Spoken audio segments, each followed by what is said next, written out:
Hi, everybody, and welcome to the beautiful city of Montreal. I'm Ryan Payton. In the next half hour, we'll take a trip down memory lane and relive some of the highs and lows of the 36 years of the Montreal Expos. You know, the history of baseball in this city goes back long before the team arrived. Back in 1928, the Montreal Royals of the International League were born, and then in 1946, the great career of Jackie Robinson began in the Dodger organization with the Royals. This statue outside the Olympic Stadium recognizes the city's role in launching the career of the major's first black player. While Robinson's impact changed the game forever, it took more than 2 decades before Montreal made its major league mark. On May 27, 1968, the city of Montreal edged out Buffalo to join San Diego as the newest additions to the National League. Led by local distillery magnate Charles Bronfman as majority owner and former Major League Baseball executive John McHale as president and CEO, the team would begin play the following year. They would hire Jim Fanning as the general manager and opt to name the team after the World Fair, Expo 67, instead of many people's favorites, the Voyageurs or Nationals. The tiny Jerry Park would be home for the new franchise that would scramble to get ready for opening day 1969. When I joined the ball club, John McHale, who was the president of the team, said, "I'm not going to offer you a contract because I don't know what's going to happen after this year." He said, "All I know is we're going to play in Montreal this year and hopefully get this off to a good start." We really had some fun that first spring in 1969 and putting that club together and wondering if we were what was going to happen, and are we going to have a ballpark? Is it going to get done?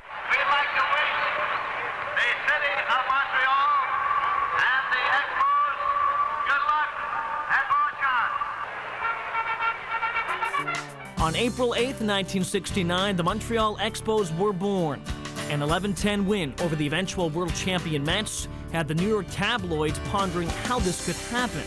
The Canadian national anthem was played first, and that's the first time it really hit me that, man, this is really a wonderful, fantastic day. And that's when all this stuff started to happen. And every time I talk about it since, I have that same feeling. Rusty Staub would hit his first of 29 homers that day and find a way into the hearts of Expo fans forever as Le Grand Orange became the team's first star. When they made their way home to Montreal, a love affair between the city and the ball club was launched. 5,000 fans showed up to greet them at the airport upon arrival, and another 150,000 welcomed the Expos at a parade to celebrate Major League Baseball's beginnings in Canada. With renovations still not complete, more than 29,000 fans would pack into Jerry Park on April 14th to witness that historic game. The first Major League Baseball game played outside of the USA would be won by the Expos 8-7. Gorgeous day. Must have been in the 70s. It felt to me like it was in the 80s. And again, a wild game. We got behind so far, and all of a sudden Mac Jones hits a home run and somebody else hits one, and that was a high-scoring game as well, but we won. 3 days after winning their home opener, fans would be treated to Bill Stoneman spinning the franchise's first no-hitter. The team would end up losing 110 games that year, including a 20-game losing streak, but fans still flocked to Jerry Park. Over 1.2 million showed up that inaugural season, good for 5th best in the National League. You didn't have to sit in the front 6 or 7 or 8 or 10 rows. You could be sitting in the back rows at Jerry Park, and you're still close to the field and close to the action. People were involved. They were really involved. The following year, the Expos won 73 games and attracted more than 1.4 million fans, but by 1976, the team was a disaster on the field and at the box office. And they lost 107 games and drew less than 650,000 fans. But better times were on the horizon. A new stadium was set to open, and an exciting young nucleus of players were ready to explode onto the scene. The pitch. There's a fly ball to left field. Terry Francona's under it. He's got it. And the Expos have finally done it. Look out, Philadelphia. The Expos are coming. The Montreal Expos are in the playoffs. Today, the Olympic Stadium stands as a constant reminder to the costly 1976 Games, but on April 15th, 1977, more than 57,000 fans flocked to the Big O for the first game and to witness the emergence of one of baseball's best young teams. Here's the 2-2 to Carter. A swing and a ball driven to right center. Base hit. Dawson is home. The Expos lead 5-4 as Carter fought it off and punched it into right center. The Expos were led into their new stadium by Gary Carter, who would take over the full-time catching role, and the 1977 Rookie of the Year, Andre Dawson. As the 70s came to a close, Warren Cromartie, Ellis Valentine, Steve Rogers would be joined by speedsters Ron LaFleur and Rodney Scott to help form the nucleus of a team ready to compete with the National League's elite. A 95-65 record in 1979 left them 2 games short of a playoff berth. And then in 1980, they stumbled out of the gate with a 9-14 start and were eventually edged out on the final day of the season by the Phillies. Throughout those years, when you get that opportunity to, to take it to that next level, it can be a hit or a miss, and for us, we just missed out. The following year, Tim Raines would replace LaFleur and set a Major League rookie record for stolen bases, and on May 10th, Charlie Lee would be center stage. A swing and a fly ball to center. Dawson is under it. He's got it. Charlie Lee has pitched a no-hit, no-run ball game. A player's strike would interrupt the season from mid-June to the end of July, but upon returning for the Midsummer Classic, Gary Carter would steal the show, hitting 2 home runs on his way to winning All-Star Game MVP, and Jim Fanning would take over managerial duties from Dick Williams. The Expos appeared to have all the pieces in place to make their first postseason. On the second last day of the season, the Expos would make history. The pitch. There's a fly ball to left field. Terry Francona's under it. He's got it. And the Expos have finally done it. Look out, Philadelphia. The Expos are coming. I'll tell you, it was really exciting. It's been a long time since we've been waiting for this, baby. 3 years, and now 3's the charm, so we're going to go. We won that ball game that day, and that group of players absolutely went berserk. They were all over the field. The raucous clubhouse that night after the game, it was a day game after that game, and it was a fantastic day. Montreal would go 30-23 in the second half of the season to set up a 5-game series with the Phillies to determine Eastern supremacy. I think one of the things about that Philly team is that, they battled us and battled us and battled us, and like you said, they edged us out that one year, and then this year we had that chance to, to take it to them, but they kept coming back, and I think one of the things that was a big builder for us is that we did win that series, and we went on, and so I think that gave us a lot of confidence going into the series against LA. The 2 hookups with Rogers and Carlton were just classic pitching duels. I mean, classic. And they were very low-scoring games, and boy, it was exciting. That was a very exciting time to beat the best. Next up would be the Dodgers in the NLCS. In the deciding Game 5, the 2 teams would battle through 8 innings tied at 1. In the 9th, Fanning brought in ace and Game 3 starter Steve Rogers to replace Ray Burris. We got rained out on a Monday after having played 4 games. We'd won 2, and the Dodgers had won 2. And Steve Rogers came to Galen Cisco, who was a pitching coach, and I, after the rainout, and said, "Look, today is my day to throw. I didn't throw, and I'm ready to pitch tomorrow if you need me." And I said, "We'll talk about it." You had Jeff Reardon, who's our closer, and they opted to go to Steve. Well, talking about one of the best pitchers, in the league, and let's put our best out there, and it just didn't work out that way. Dawson chasing back, still on the run, trouble at the fence, home run Monday, 2-1 Dodgers. A chopper to the right side, Lopes, and the Dodgers are the National League champions. Wow, that was tough, and it was tough for me. When you lose a game 2-1, every manager looks at what he did and didn't do, and of course I've beat up on myself some. It was disappointing, obviously. That was my first year, rookie year, and I thought as close as we got. So I hadn't been around that long, or very long, and just figured this is the way it's going to be every year. It was definitely when you're looking at possibly going to the World Series or going home, it wasn't a very, very happy moment for us. After the game was over, myself and Dawson and Cromartie and a few other guys just sat on the bench, just thinking what could have. You know, it was a sad day. It was a sad moment, you know, at the time. Blue Monday, as it would be forever known, was the closest the Expos would get to a World Series berth.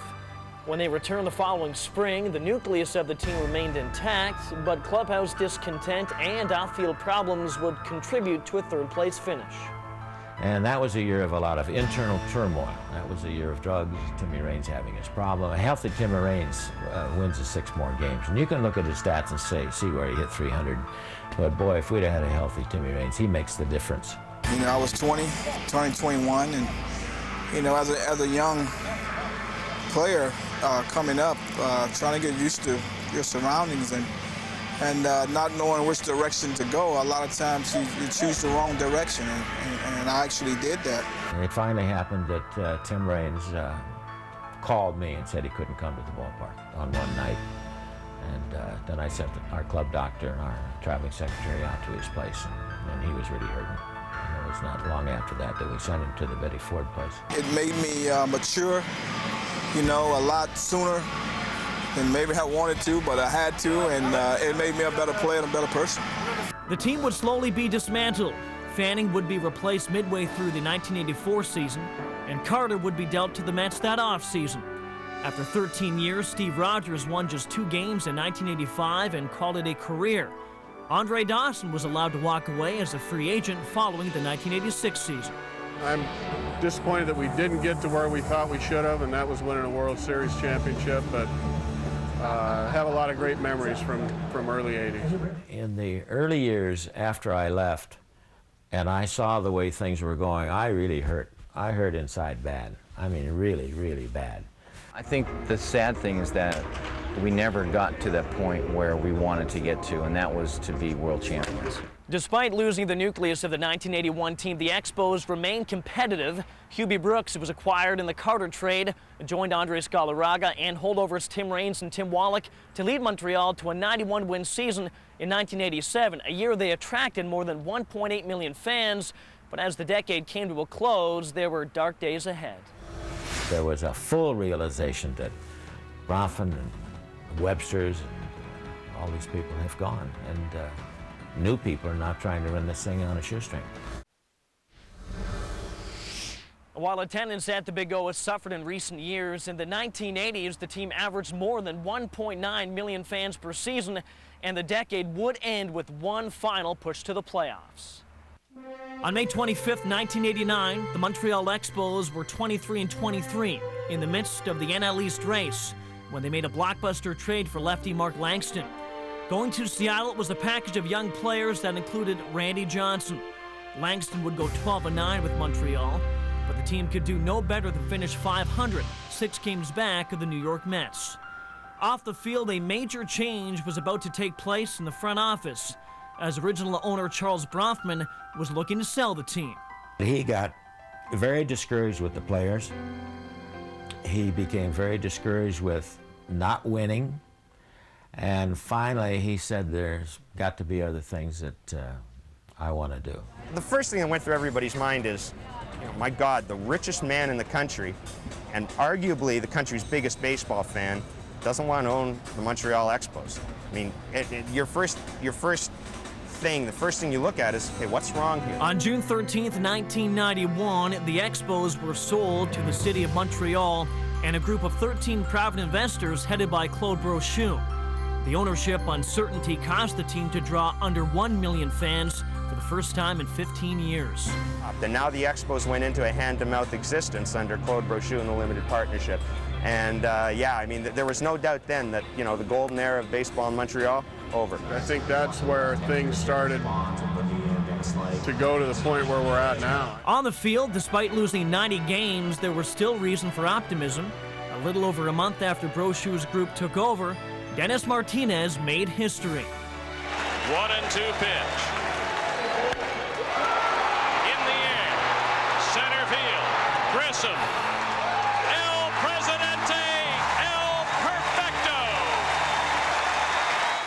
When longtime organization man Felipe Alou took over the team 37 games into the 1992 season, he produced results with a new group of young emerging stars. They had just such a good nucleus of just talented, young, exciting players. Larry Walker, of course, Will Cordero was coming up. And you could really see that there was a core being established, and it was really just a question of, you know, what year would that core arrive in the scene. The first couple of weeks, you know, it was so stressful for me because I wanted to win every game. You know, I wanted my dad to do well, and I was putting pressure on myself, putting pressure on the other guys. Come on, we gotta win, blah blah blah. And all of a sudden, became natural. You know, us playing well, us winning. All of a sudden, he did a great job. The team would go 70-55 after Alou took over in '92, a sign of what was about to come. They won 94 games the following year and battled the Phillies for the Eastern Division title up until the final week of that season.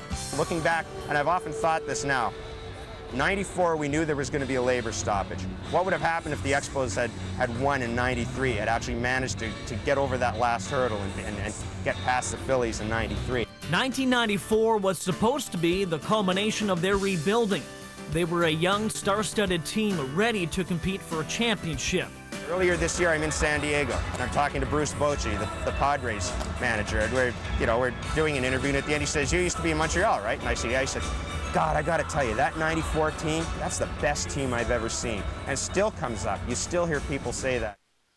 Like a lot of things in life, you anticipate something and fear that it's coming, hope that it isn't. And when the day is here, there's an incredible amount of sadness. The apex, the culmination of their building plan is 1994 when baseball goes on strike. You know, it always seemed that the Expos were sort of one step behind what was going on in terms of the timing. But definitely, you know, it really hurt not to have the chance to go to the playoff and to find out how good we really were. When baseball returned the following year, the team was a shadow of the one who had last taken to the field. Grissom was dealt to Atlanta, Ken Hill to St. Louis, John Wetland joined the Yankees, and Larry Walker left as a free agent. I remember the first couple of months was really hard on me, you know, see Larry gone, Wetland gone, Kenny Hill gone, Marquise gone. We're getting beat by everybody, the team that we used to beat all the time the year before. People forget that Kevin Malone essentially had 72 hours to strip the guts out of the best team in baseball. And he couldn't be picky, and everybody in baseball knew that. It was quite a punch in the stomach to have to take, and obviously in suggesting that with those four names, you're basically starting over, which is what we did. That, for me, was closure. And that's when I really lost. I lost my feel for the Montreal Expos. In the subsequent years, the team continued to develop good young talent, but off the field, talk of the need for a new downtown ballpark dominated. By 1998, Claude Brochu had given up in his attempts to land the new stadium and announced he was willing to sell his shares in the team. A year later, New York art dealer Jeffrey Loria was introduced as chairman, CEO, and managing general partner. Unfortunately, the changes would not result in an increase in attendance. The Expos would fail to draw 1 million fans in a season between 1998 and 2002. On the field, the decade of the 90s still witnessed the emergence of some great young players, and the team even contended for a playoff spot in 1996. But despite the solid player development, the roster was constantly turned over, and in 2001, the one link to past success, Felipe Alou, was fired. Nobody knew what was going to happen. You know, we're supposed to get a new stadium. They were supposed to leave. Nobody knew what was going to happen, and he rather, you know, he showed some loyalty to the team and stay here. And unfortunately, they didn't show any loyalty to him. 3 different times I saw it get torn down, only to try to build it back up again to make it as representative as possible. And we did a terrific job of that. But really, my experience from 95 through 98 was exactly that. When you see that over the last 5-year period, I mean, you know, everybody else says, yeah, we're a farm team, or the Expos are a farm team for the rest of everybody else, because, you know, they can't keep these players, and they have them and they mature them, or they trade for them, or whatever the 5-year span was, 6-year span, and then they unload them, and it's like I said, it's tough to repeat that and get that kind of talent throughout, and talent out there now is getting a little scarcer. 3 seasons ago, Jeffrey Loria moved to Florida and took over the ownership of the Marlins. In South Florida, he would find the World Series glory that's always eluded the Expos. For the last 3 seasons, the team has played in limbo while operating under the guidance of Major League Baseball. Jeffrey Loria was nobody's first choice to run the Expos. At any point in this whole procedure, Stephen Bronfman or anybody could have bought majority control in the Expos for $20 million Canadian. He never stepped up and did it. Baseball once flourished in Montreal. It was an era when spring blossomed with hope for fall success. It was a time when heroes were made and hearts would be broken. It's a baseball legacy born with a dream, played out with unfulfilled promise. My greatest thrills in baseball came with the Montreal Expos. For a lot of us, not just me. This once proud franchise appears to be headed to Washington, D.C. for the start of the 2005 season. And after 36 years of baseball in Montreal, they get set to play what might be their final home game tonight. And that is next on The Score.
Underneath the Teflon sky in Montreal's Olympic Stadium, an outpouring of emotion from fans who have entered this building since 1977 to watch National League Baseball, and before that, inside of Jerry Park, where the Expos got their start in 1969. Fans have come in droves here tonight to give their team a send-off.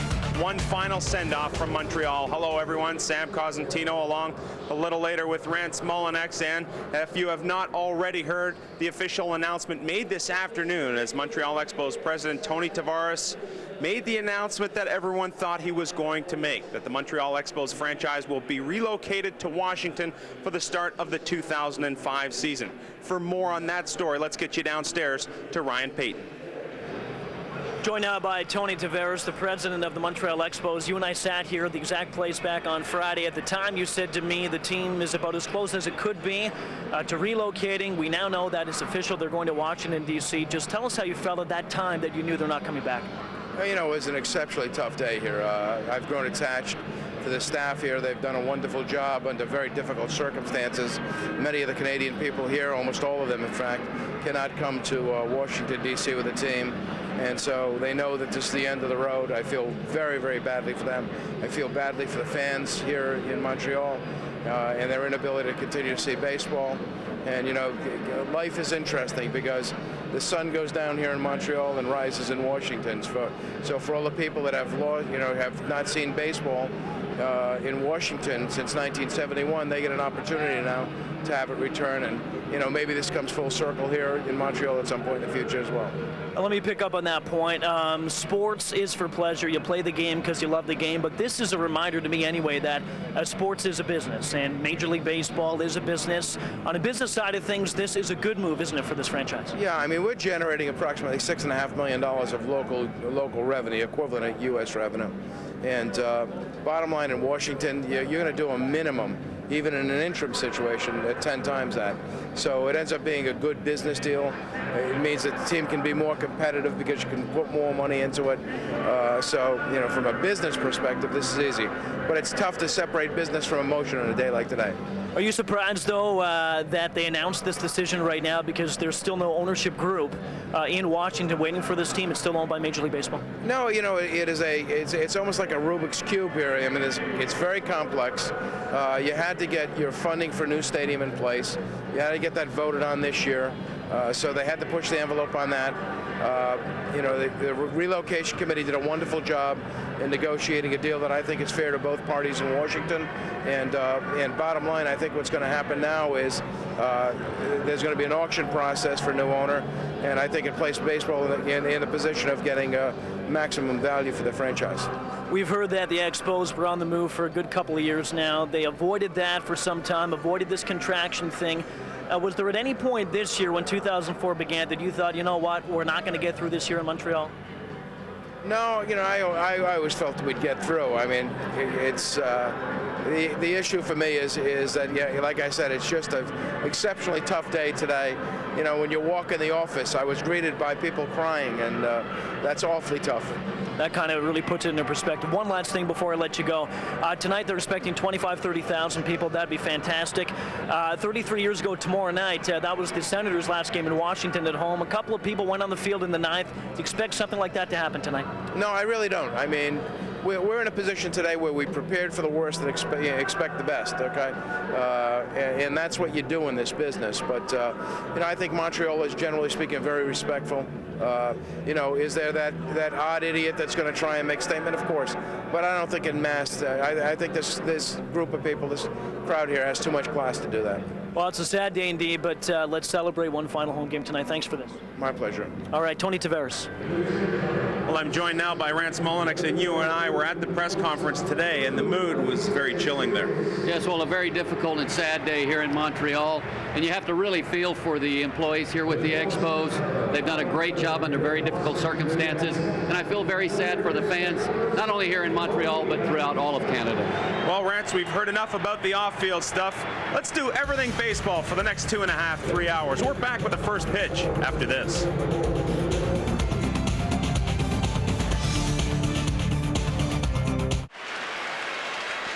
Expos fans settling in their seats. The American National Anthem played to the tune of everyone here at Olympic Stadium clapping and trying to drown the sound out. The Canadian National Anthem played. A lot more silence in the building, but you really get a feeling for the mood from the fans here for the first time that we have not seen with all the media stuff, Rance, we saw this afternoon. Well, and I think that's what the story's really all about, is what the effect that this move has on the fans here in Montreal, and as I mentioned earlier, throughout all of Canada. And I think they expressed that during the anthems. And they did, and one thing they did do before this game was the very best team in baseball in 1994 was that 94 Expos team that features the likes of Larry Walker, Moises Alou, Felipe Alou as the manager, Gil Heredia, Ken Hill, Tim Scott on hand as they unveiled a banner in left center field here at Olympic Stadium to honor that team. And on August 12th, the season went all for naught. The World Series canceled that year because of the players' strike. So very emotion-filled afternoon, which has turned into evening here in Montreal. We're getting ready for the first pitch. Carl Pavano getting the start for the Florida Marlins, a former Expo, so a little irony in that as well. But we have shown you signs all game long talking about the celebration of 36 years of National League Baseball. There have also been signs here in the crowd, Rance, that we can't show you. Well, there have been. There's been a few that we couldn't go on record with, but here again, it's just back to the fans expressing how they feel about this move. And it's very unfortunate because when you get right down to it, the bottom line is the fans are the ones that always suffer. And indeed, they will be on their feet here tonight to cheer on the Expos for one last time. Sonny Kim making his way out to the mound, as are the rest of the Montreal Expos right now, getting prepared for the final home game in Montreal Expos history.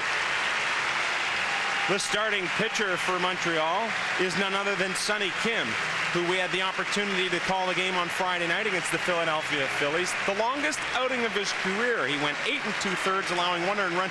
Couldn't close it off. A career-high 8 strikeouts before giving way to the pen. And Rance, when Kim is on, he's very effective. Yes, he is. Good hard sinker and slider. Key for him is, here again, location. Keep the ball down in strike zone. Coming off a great start last Friday. Came within that 1 out of pitching a shutout against the Philadelphia Phillies, a ball club which swings the bat very, very well. And in the starting role, Sonny Kim has been outstanding. In 6 starts, he's given up 8 earned runs, and that's outstanding. And you want to talk about the success he had earlier, winning the Expos Player of the Month in April, working out of the pen. The lineup he will face tonight for the Florida Marlins, and it all starts at the top with Juan Pierre, currently in a 7-game hitting streak. Jeff Conine, who you see to the right of your screen, it is 14th home run of the year last night. Chris Aguila also hit a home run in that game. He will hit behind Conine, rewarded for his efforts last night with a couple of base hits, getting the start in right field. Castillo Gonzalez and, of course, the pitcher Pavano will hit in the 9-hole for Jack McKeon's Florida Marlins. Jeff Conine, Mr. Marlin they call him. The 1997 World Series, an original Marlin when the team came into the league as an expansion team in 1993, and Mr. Marlin will be looked on tonight to try and get the sweep for the Florida Marlins. They've won the first 2 games of this series, winning on Monday night by a 4-1 count, and last night here on the score by a 5-2 count. So Juan Pierre in a 7-game hit streak. Step in from the left side. Pierre has started each of the 2 games of this series with a base hit. And he really sets the table for McKeon's Marlins at the top of the order. Kim ready to work. Batista right down Pierre's throat. First pitch shows bunt. He elects to take the pitch. And the first pitch on the night is a called strike. Well, a big key tonight for Sonny Kim will be to keep Juan Pierre and Paul Duca off base. The 0-1 from Kim. That misses up and away. It's always a little easier to pitch to Miguel Cabrera, Mike Lowell, and Jeff Conine with nobody on base. Never easy to pitch to those guys, and especially in situations where they got the ribbies waiting out there for them. They have proven that all series long as Pierre rips this ball foul into the right field seats. Nice crowd on hand here tonight. In fact, they have opened the upper deck for some of the fans to enjoy things from a little higher view here at Olympic Stadium, and you can see the crowds of people actually above us here in our broadcast booth location, wanting to get one last taste of baseball here in Montreal. The 1-2 from Kim, slashed foul, this time to the left side. And those will be souvenirs that the fans will be very glad to take home as part of the memories here on this final night. Montreal, a record of 65-93 entering play tonight. 1-2 in there, and Kim gets Pierre looking. The starting defense for the Expos looks like this. At the corners, Tony Batista plays third. Brad Wilkerson is over at first base. The double play combination looks like this. Meiser Asturis is the shortstop. Brendan Harris continuing to play, making his 5th consecutive start at second base for the injured Jamie Carroll. In the outfield from left to right, it's Termel Sledge, Juan Rivera, and the Expos minor league player of the year, Ryan Church. One down in the inning for Paul Duca. First pitch up and in. One of the things, Rance, I noticed about Kim working in his game Friday night against Philadelphia, the ability to really locate the fastball. I think that's key for any pitcher, but that was the key to Kim's success on Friday night. 1-0. Slashed at by LaDuca. Right up here underneath the press box.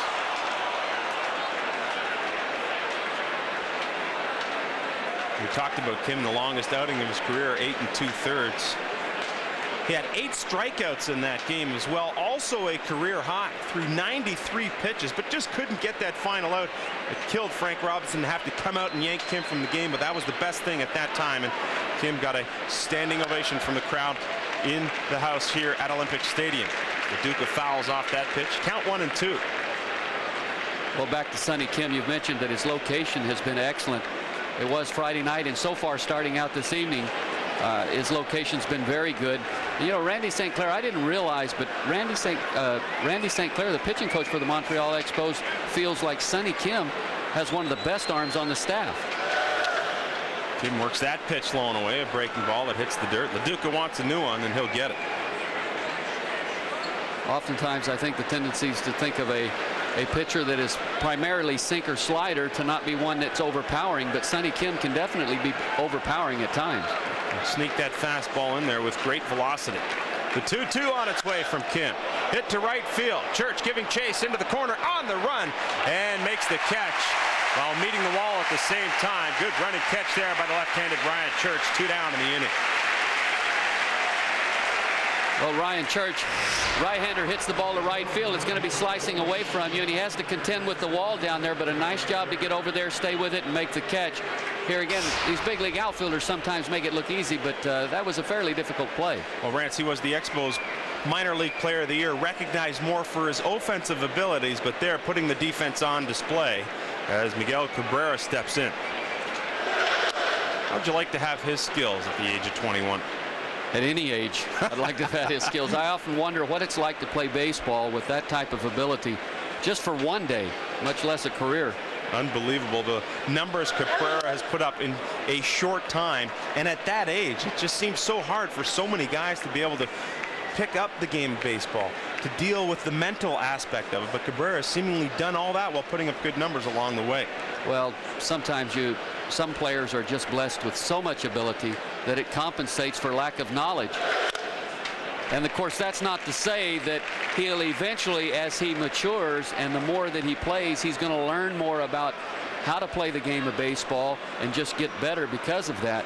But here's a young man that at the tender age of 21 or 22 has exceeded 30 home runs, 100 RBIs, and 100 runs scored. And he's in some very, very good company. Only a handful in the history of the game of baseball have done that. Well, if you look at this list of gentlemen who have made this feat happen under the age of 22, that is 30 or more homers, 100 or more RBIs, and 100 or more runs scored. And with 2 more runs, Cabrera will be the 8th player on that list in the history of Major League Baseball. Hit on the ground, left side, 2 Harper to Batista. Long throw over to first, stretch by Wilkerson, and the inning is over. So Sonny Kim continues the fine pitching he showed us on Friday night, going 1-2-3 in the top half. Welcome back to the Big O. No stranger to Olympic Stadium. Carl Pavano getting the start for the Florida Marlins, a record of 17-8, an ERA 3.05, making his 4th attempt at becoming the most single-season winningest pitcher in Marlins history. Yes, going after his 18th win tonight. However, here at Olympic Stadium, he has a career mark of 17-16 with a 4.07 ERA, and he'll be facing a good young hitting ball club tonight, so not an easy task for him tonight to pick up that 18th win. And you can bet the young Expos hitters will come out swinging in the hopes of picking up a win here in tonight's final home game. The leadoff hitter for the Expos is Brad Wilkerson. You see the home runs, 31 of them. Only Henry Rodriguez has more home runs from the left side of the plate in Expos history. He belted 36 back in 1996. Wilkerson, a very patient hitter, awaits the 0-1. That paints the black in the outside corner, and Pavano's up 0-2. Rusty Staub also on the list. Le Grand Laurent, absolutely loved here by Expos fans. Of course, moving on to the New York Mets later in his career, 30 home runs. And Wilkerson Not a home run, but it's a base hit into center field to kick things off for Montreal here in the bottom half of the first inning. The rest of the Expos order looks like this. The young, exciting shortstop, Meiser Asturis, hits second. Tony Batista, with his 32 home runs and 110 RBIs, hits in the 3-hole. Sledge, Rivera, and Church, and then it's Diaz, Harris, and of course, Sonny Kim, who also had a couple of hits in that 8 2/3 inning performance against Philadelphia on Friday night. So Wilkerson is aboard with a base hit to left center. Asturis, first pitch swinging, hit to the left side. Cabrera barely had to move, makes the catch, one down. Defensively for the Florida Marlins, it looks like this at the corners. A couple of veterans, Mike Lowell and Jeff Conan. Up the middle, what the Marlins are hoping will be a double-play tandem of Gold Glove caliber. Alex Gonzalez at shortstop, Luis Castillo, the reigning Gold Glove winner at second base, will play there tonight. From left to right in the outfield, it's Cabrera, Juan Pierre, and Chris Aguila, the exciting young rookie getting the start for Jack McKeon's Marlins in right field tonight. So with one out, Tony Batista steps in. Wilkerson checked by Pavano over at first. And we can go back to that last at bat by Meiser Asturis. That's where his inexperience shows up a little bit. And that second spot with speed at first base and Brad Wilkerson, you want to take at least till you get one strike and give him the opportunity to run. First pitch to Batista in there for a strike. And that's something that will just come with playing time and learning those situations and understanding what your job is in that number 2 slot in the lineup. Ultimately, your job is to get that guy to second base so that there's a runner in scoring position with less than 2 outs. Asturis unable to do that on that occasion. So Batista will try and atone for that mistake. Good high ball hitter, good mistake pitch hitter is Batista. A lot of people were wondering at the start of the year if that was a wise investment to go out and sign Batista, but he has put up the power numbers that he has put up over the last 5 years, in which he has averaged 31 home runs, 99 runs batted in. Well, you can see this last pitch here, trying to run the ball in on Tony's hands, just a little too much inside. But Tony primarily, as you mentioned, he is a power hitter and primarily looks for the ball middle in. I think he likes the ball up a little bit better than he does down. Wilkerson takes his lead. Batista hit on the ground to second. Castilla. Gonzalez, that's one over to first in time for the double play. So after giving up a leadoff base hit, a fly out to left, and then a double play to get out of the inning.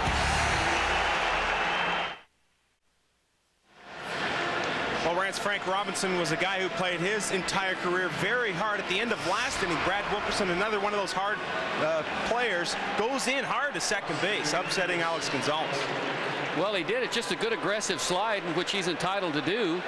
And I don't understand why Alex Gonzalez, the shortstop, is upset there. It was nothing dirty about that slide. He just went in there hard trying to break up the double play. You gotta love the play of Brad Wilkerson. He is one guy who plays the game the right way and has his entire 3-year career here in Montreal.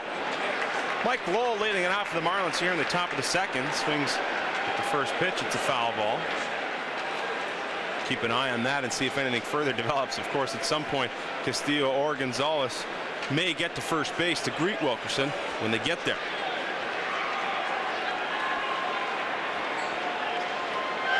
Oh, 1 to Kim, hit on the ground and just foul before the bag. Batista playing very deep over there at third base. Well, oftentimes in the middle, a middle infielder occasionally will overreact a little bit, and once you get back into the dugout, you settle down and you look back and you reflect back on the play and you realize, you know, he was just coming in there hard. There was nothing dirty. He wasn't trying to hurt me, and it's forgotten. The 0-2 to Lowell. Waste pitch from Kim, high and out of the zone. But Brad Wilkerson, hard-nosed player, and I don't know, you might want to think twice before you said something to him down there at first base. You're awfully close at that point. Lowell reaches for this pitch, a bounder. The shortstop Asturis over to first. Let's get you back to the Score Studios for the sports update. Here's Jim Van Boolis. Thanks, Sammy. Reds Cubs from Wrigley Field tied at 2's top 12. Austin Kearns, that is long gone. To deep right center field, his 8th of the season, a 2-run shot. 4-3 Cincinnati would come out the victor in this one. Chicago now losers of 4 of 5. slowly, actually very quickly, losing their position atop the National League wild card. Let's get you back to Montreal. All right, thanks very much, Jimmy Bamboo. Second hitter in the inning for the Marlins is Jeff Conine. Conine, who hit his 14th home run of the year last night. 80 runs batted in on the season. He's been a little more adept at driving in runs in the second half than he was the first half. It's a wild hack at this pitch and fouls it straight back.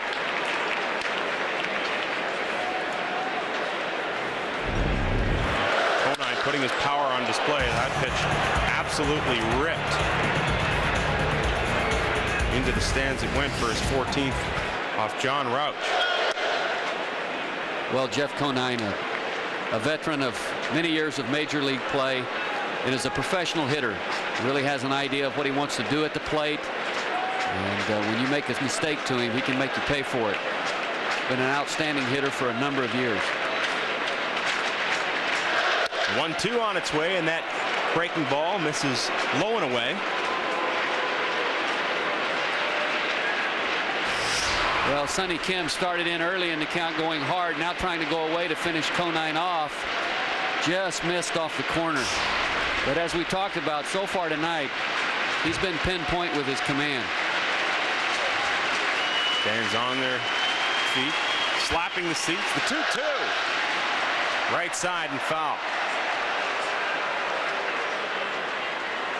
Talked about Conine. One of the things a lot of people don't know about Jeff Conine. He and his wife Cindy, back in 1995, the 25 and over division, were the racquetball champions. United States racquetball champions in mixed competition. A pretty good athlete and keeps himself in great shape, which has allowed him to be this productive at this age. The pitch fouled off by Conine.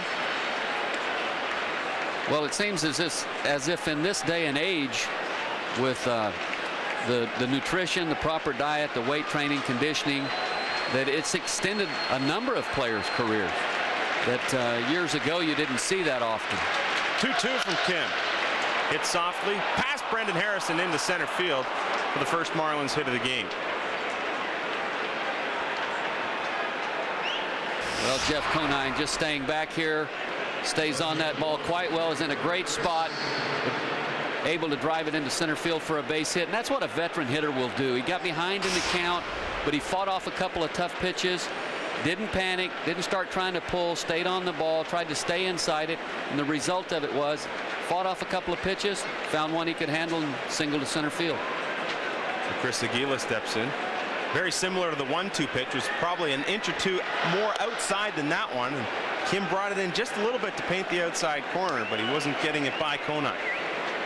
Well, so oftentimes with a young hitter, an inexperienced hitter, they get 2 strikes and they begin to, a little anxiety starts to creep in and they don't stay within themselves. But a veteran hitter, here again, he doesn't panic and just tries to stay back, take the ball the other way. From the veteran to the rookie, we'll see what Aguila can do with the runner on. He's worked the count 2-0 in his favor so far. Aguila went deep last night as well. Just his second career home run. As we'll see here last night, 3-2 count fastball, and he drives it out of the ballpark. And he showed good power. He hit that ball high. He didn't get all of it, but still able to drive it out of the ballpark. And he showed some good defensive ability late in the game last night with a fine running catch. Well, and that's one of those things where the score is 4-2 going into the top of the ninth. Aguila comes up. He has already had himself an infield base hit in the game. And what does he do? He extends that lead to 3, giving that little more extra breathing room to Armando Benitez, who came in for his 46th save. We're seeing now a pause in play. Rick Reed, the crew chief, behind the plate here tonight, called time, went over to the Expos dugout, approached the security guard there. We've seen a couple of golf balls thrown out into right field so far in this game, and we'll try and keep an eye on that. Here, Aguila deposits this ball into left field. One hop to Termel Sledge, and the Marlins are in business here in the top of the second inning. We'd like to remind you to watch and win here on The Score. Check check out the Bombardier Outlander ATV. Watch it drive across the screen, and when it does, log on to thescore.ca and tell us which innings you saw it drive across the screen, and you'll automatically be entered for your chance to win the Bombardier Outlander Max ATV. So after Mike Lowell grounded out to short, Jeff Conine stepped up, served a single into center, and then Chris Aguila, the exciting young rookie, singled to left. 2 on for Luis Castillo. Kim checks the runner Conine at second, deals high and away. One of the things we pointed out, and you talked to Randy St. Clair about it, was the fact that you see St. Clair coming out to the mound now. He is one of those guys who will not just keep an eye on Kim's mechanics, but on his body language as well. And he's a very emotional guy out there, and sometimes his body language will indicate that he's not prepared to go out there and do the job. Well, I'm not sure what's going on or being said at the mound right now, but it just appears to me like after the base hit by Jeff Conine, he felt like that was a great pitch and I should have gotten him out. Then he comes back and makes a mistake to Chris Aguila, and he drives it into left field. And it looks like he's starting to rush a little bit instead of settle in, stay back, and continue to trust your stuff. One of the things pitchers like to do is get ahead. 1-0. Misses low, and Kim has not done that so far. In the 7 batters he's faced in this game, he's only thrown 2 first pitch strikes, and that's one of the things that we saw Friday night in Philadelphia. Hey, they were all up there hacking at the first pitch. They knew Kim was going to be around the plate. Not the case so far tonight. The 2-0 up and into Castillo. And you can see it appears, especially the last couple of pitches, as if he's overthrowing. Right here it looks like instead of trying to keep the ball down and get a double play, he humps up a little bit. The ball's up and out of the strike zone. You have to keep in mind right here, just keep reminding yourself that I'm just 1 pitch away from getting out of the inning. I get a ground ball, get a double play, and get out of it. 3-0 in there for a strike. Castillo, not one of those guys who's likely to hurt you with the long ball. Just 2 home runs this year. Does have good speed, the ability to stay out of a double play, especially with Aguila on at first. Having said that, Enar Diaz will come out and give the signs to the rest of the infield. Should a ball be hit on the ground, exactly what they're going to do here. Well, in the event that Jack McKeon chooses to start the runners here. Pitch inside to Castillo. He takes a 5-pitch walk, and now the bases are loaded for the 8-hole hitter Alex Gonzalez. But here again, okay, ball 4, you start over. And just try to get ahead in the count, keep the ball down, and get a double play ball. But with the bases loaded and 1 out, what you definitely want to do is minimize the damage. Even if you give up a sac fly, go ahead and get the 3rd out, get out of the inning, and hold them to 1 run in this situation. Gonzalez, a candidate to ground into the double play. He's done that 17 times this year. Only Paul LaDuca has done it more for the Marlins. He's done it 18. As a pitcher, sometimes you get too caught up in a situation like this of trying to prevent any runs from scoring, and you make a mistake and pitch yourself into a big inning. The 0-1 hit on the ground to short. Asturis backhand, and he can't come up with the throw over to second base. So Asturis thinking double play before he actually had control of the ball. The run will score on the play. Safe at first is Gonzalez, and the Marlins strike first here in the top of the 2nd inning. There's a ground ball.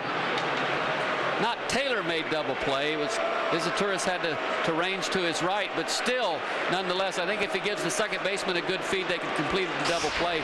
The ball was hit fairly sharply. That's one of the things sometimes a young player will do, get a little bit ahead of himself, as Asturis did on that play. The bases remain loaded for the pitcher, Carl Pavano.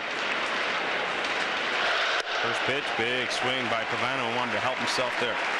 Well, last night, early in the ball game, the Expos failed to turn a double play that they should have turned. It cost them a run. Here it's cost them a run. Let's hope that it doesn't lead to any more.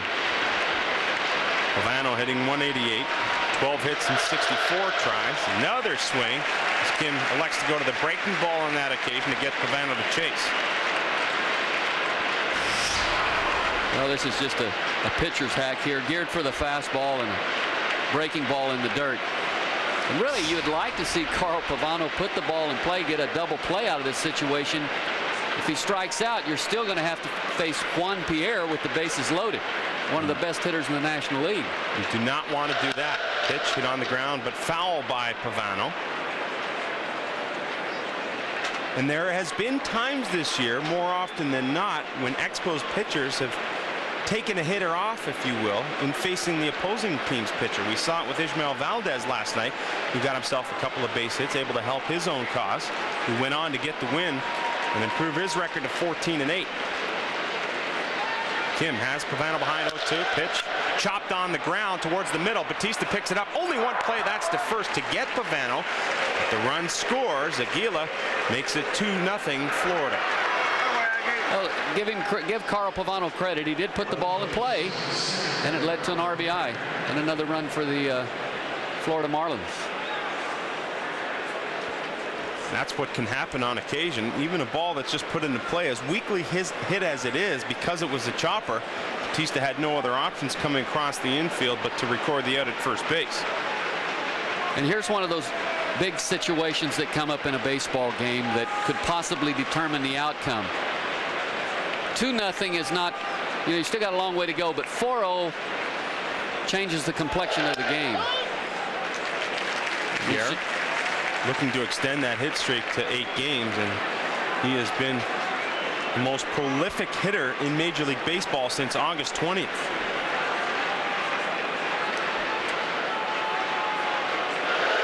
Pitch swung on, hit to right center field. Ryan Church giving chase. He won't be able to get there. It will drop.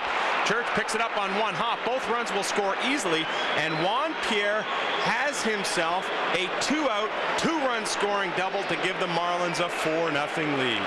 Well, Juan Pierre just continues to do what he's done all year long, and that's punish National League pitching.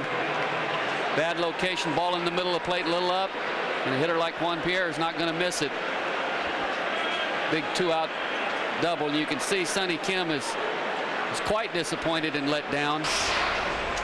But here again, it goes back to the play that wasn't made. Even if they would have only gotten 1 out in that situation, the ground ball by Carl Pavano would have ended the inning.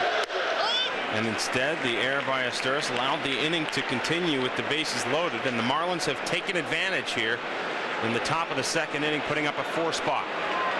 Paul LaDuca looks at strike 1 from Kim. Pierre on in scoring position.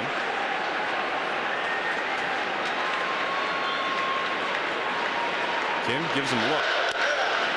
Pitch low and in the dirt. We talked about Pierre being the most prolific hitter in Major League Baseball since August 20th, hitting .395. That's even better than what Ichiro has done, who entering play tonight hitting .392 since that time. So Pierre extends his hit streak to 8 games and has given LaDuca a chance to add to the Marlins lead. Chopped foul towards the photo dugout on the first base side. But there's a lot to be said about a pitcher getting into a situation like this, facing a little adversity, but it's their ability to bounce back and how you judge their character, which will make them a better player for next season. LaDuca looks at another Kim pitch. Deuce is wild. Well, runner on at second, 2 balls, 2 strikes, and 2 outs. Anytime you're down by 4 runs in a baseball game, it's a difficult situation to be in. But down 4 in a second, if you can get out of this inning and then pitch another 5 or 6 strong innings, hold the Marlins scoreless, and give your team the chance to play catch up and get back in the game, that's the key. That's the attitude as a pitcher you have to take on now. Shut them out for the next 4 or 5. Give my ball club a chance to get back in it. Just try and stem the tide. Kim's trying to do that now. Breaking ball to LaDuca, misses away. Now the count's full.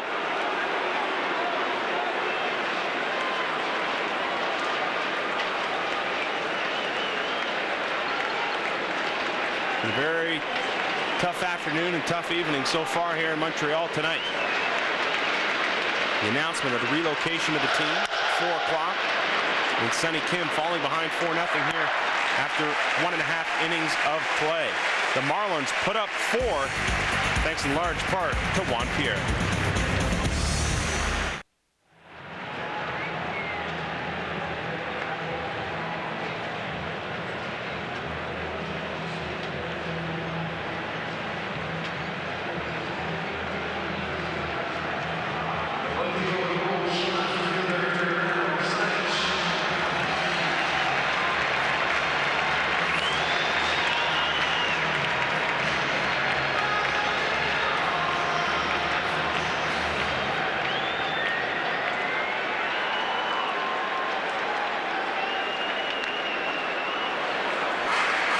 Welcome back to Olympic Stadium. We move to play here in the bottom half of the second inning. The Marlins put up 4 in the top half, and that's where we stand right now. Termel Sledge has seen 1 pitch. He has fouled it off, and he is behind Pavano 0-1.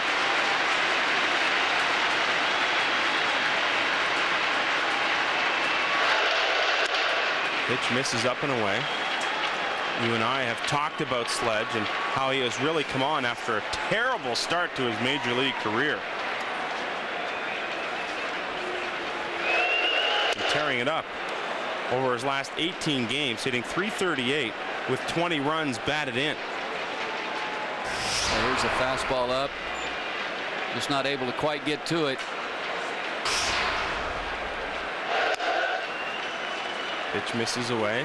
Vanel trying to get Sledge to chase, but the youngster is able to even the count at 2-2. Pitch misses away once again. And you talk to Frank Robinson about Termel Sledge, and he says, I don't know if that guy's got blood running through his veins. I think it's ice water. He is one cool cat, and it has been that demeanor that has given Frank Robinson the confidence to allow Sledge to battle through the low times, and both Sledge and Robinson have been rewarded as Termel Sledge has turned out to be a fast rising star here for the Montreal Expos. Well, and give Frank Robinson credit for staying with him and giving him the opportunity to come around. 3-2. Popped into the air towards the left side. Miguel Cabrera, a few steps in fair territory, makes the catch for the first out of the inning.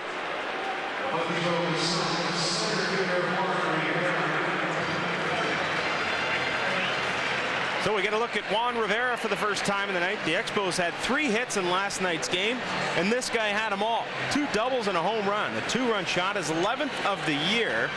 And since getting regular playing time after Carl Everett was traded, he too is a fast rising star with more tools than Tim Allen.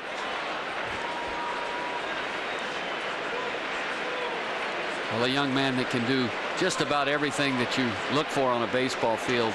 Hit, run, throw, and hit with power. There's some of that power. That was a line shot. A seed past Pavano's right arm and into center field. And guess who's getting things started once again for the Expos? Juan Rivera. Well, here it is. Just puts a great swing, stays head down right on it, and ropes that ball into center field. You gotta watch Juan Rivera in batting practice. I mean, he is lining shots to both gaps, and every once in a while when he wants to hemp up on it, it's a moonshot here at Olympic Stadium deep into the bleachers during batting practice. Always a good show. Ryan Church steps in for the first time in the night and looks at strike 1. Well, Juan Rivera demonstrated his ability as a hitter last night. He used the whole field, pulled a breaking ball to left field, hit it out of the park for a 2-run homer, and then takes a fastball to right center for a double. Takes his lead over at first. Pavano deals to Church. Pitch misses away. For Ryan Church, it's been a struggle at Olympic Stadium. Just 1 for 28 here underneath the Teflon sky. Pavano, quick look.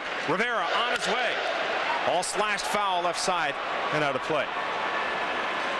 Well, Ryan Church, a young player. You know, there's a lot of expectation, and maybe he's come up here to the big leagues and he's pressed a little bit, maybe tried to do a little bit too much. was awarded the Expos Minor League Player of the Year in a pregame ceremony yesterday.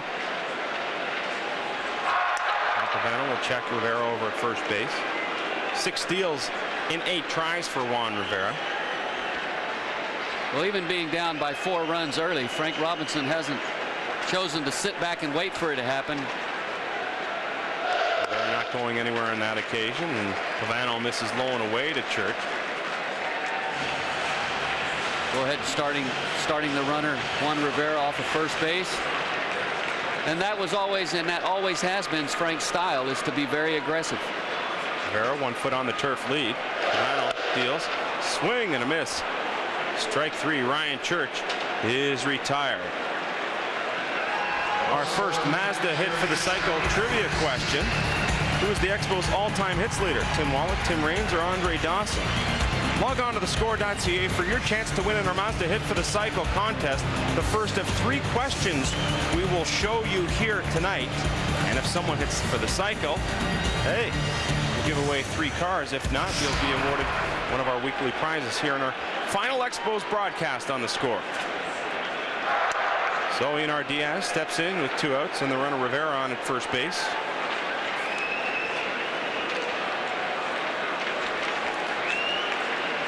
Diaz hitting just .227, 1 home run, 11 runs batted in a backup role to Brian Schneider.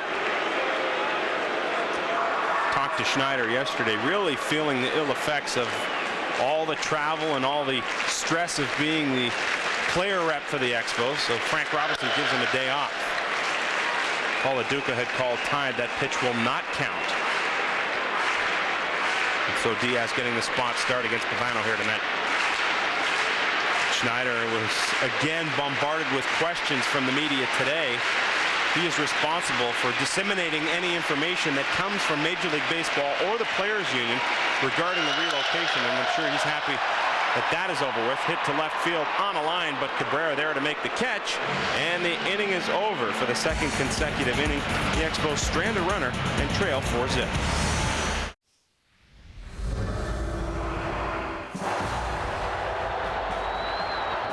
The windup, the pitch, a swing, and a fly ball to center. Dawson is under it.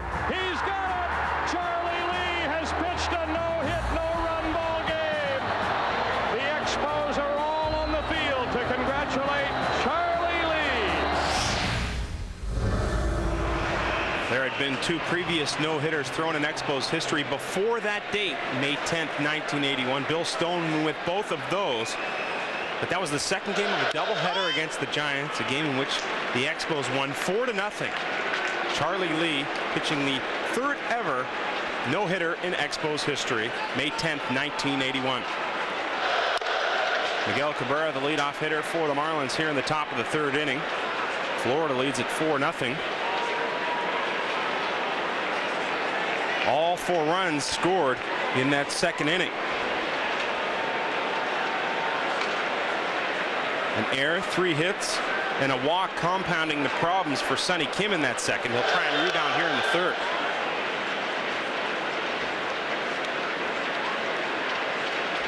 Not an easy task having to do it in the heart of this Marlins lineup. Kim ahead, 1-2. Their pitch misses away. Well, it'll be interesting to see how Sonny Kim responds after the last inning. Always something the manager and the pitching coach are watching for. This ball hammered. Left center field. It has lift, it has length, and it has left the field of play. Home run, Miguel Cabrera, and some kind of power put on display by this young Marlins left fielder. Oh, man. What a shot by Cabrera. 32nd of the year. And that was an absolute bomb. Well, there's power, and then there's 40 home run power. And this ball right here was definitely tattooed. Tattooed, sauteed, hammered, call it whatever you like. Taking a page out of Wrigley Field, the ball returned to the field of play. for Cabrera now. Just that one run shy of joining that elusive, what is now 7-member club in Major League history, to have 30-plus home runs, 100 or more driven in, and 100 or more runs scored before the age of 22. What a shot by Cabrera. Now Lowell follows that up with a shot down the left field line into the corner. Sledge will not have a play at second base as Lowell drifts in with a stand-up double.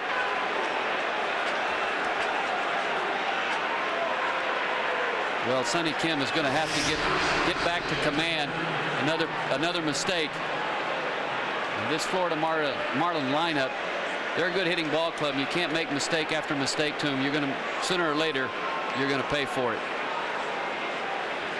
And you can just tell by Sonny Kim, you look at his demeanor, and you can tell that his mental focus is just not there right now.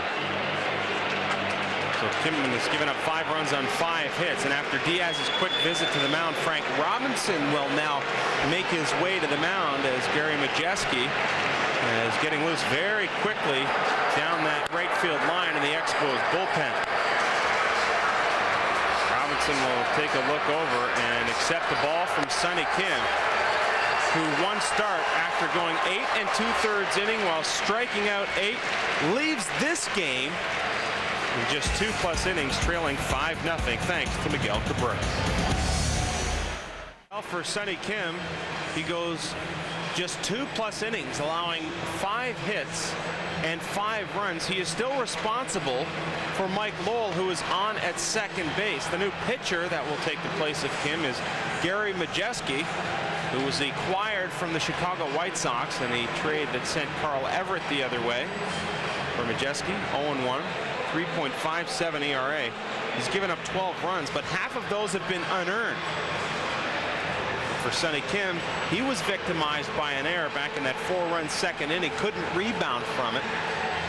Gave up a leadoff home run to Miguel Cabrera here to start the 3rd inning, and then a hard shot by Mike Lowell into the left field corner. And when you have trouble rebounding from adversity like that, it really shows a lot of character about the player. And I know Frank Robinson and Randy St. Clair wanted to give Kim the chance to come back out this inning and atone for the runs given up after the error, but it just didn't work out that way. So Majeski takes over here with nobody out. First pitch swinging from Conine, fouls it off. Well, it just seems as if once Meiser Izaturis made the error, that he never rebounded from that. He never recovered. And instead of continuing the pitch, kind of took on at least it appeared, an attitude of just throwing, and he paid for it. Jeff Conine will try and make him pay for it even more. Well, even being up by 5 runs, Jeff Conine, the first pitch, showed his veteran experience. You could tell he was trying to take that ball to the right side and move the runner over to third base with nobody out. Majeski deals again, trying to go the right side is Conine, but instead he fouls it straight back. And that's just another reason that a player like Jeff Conine is so valuable to your ball club, because most players in a situation like this would be looking to drive that run in and freewheeling it, swinging away. But he's such a team player that he's willing to give himself up, even being up by 5 runs. 1-2. Again, fouled off. And we've seen a pretty good approach by Conine. His first at bat, just took a pitch away, put the bat on it, knew that Kim was providing the power, served it into center field, and here, very deliberately trying to take this ball to right field. Another 1-2 from Majeski. Decides to go in this time, but that ball misses both low and in.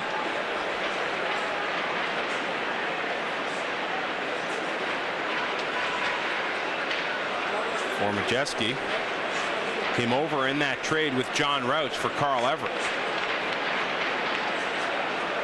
A couple of stints with the White Sox, traded from Chicago to LA, and then traded back again.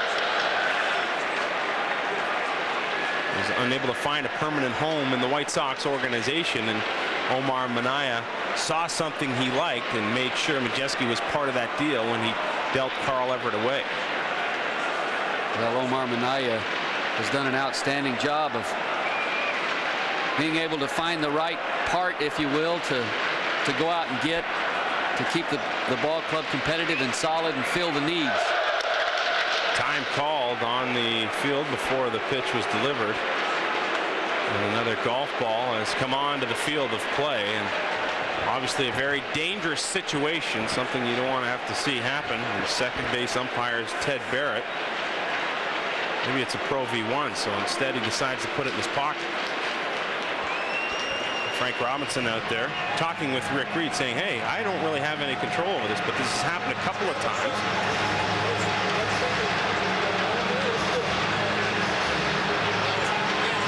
We've seen a couple of golf balls come into the stands from right field, and now another one has entered the field of play on the third base side, and you can see it was thrown pretty hard. And what they're doing right now, they have called the players off the field of play. It has become such a dangerous situation. The extra security staff that was hired on here has now taken their posts in the appropriate position, and the PA announcer is announcing to the crowd that we cannot continue to play this game should these events continue to happen like the golf balls we have seen come onto the field so far here tonight. Well, I thought when Frank stepped out of the dugout and called the umpire over that he was probably going to request that there be an announcement made, and then signaled for his players to come off the field, because it is a dangerous situation. A golf ball thrown from the stands hits a player, could lead to serious injury. And you can't really understand the thinking behind this with the throwing of golf balls to Expos players. I mean, the players really don't have anything to do with the situation, the relocation of the club. But you know, Rance, as a baseball historian, you harken back to 1971. The final game at RFK Stadium, which was home to the Washington Senators at that time, was played against the New York Yankees. And in that game, 7-5 in the ninth inning, they couldn't finish the game off because fans had stormed the field looking for souvenirs, a very dangerous situation for the players at that time. That game was called, and actually, the Yankees were awarded a forfeit victory.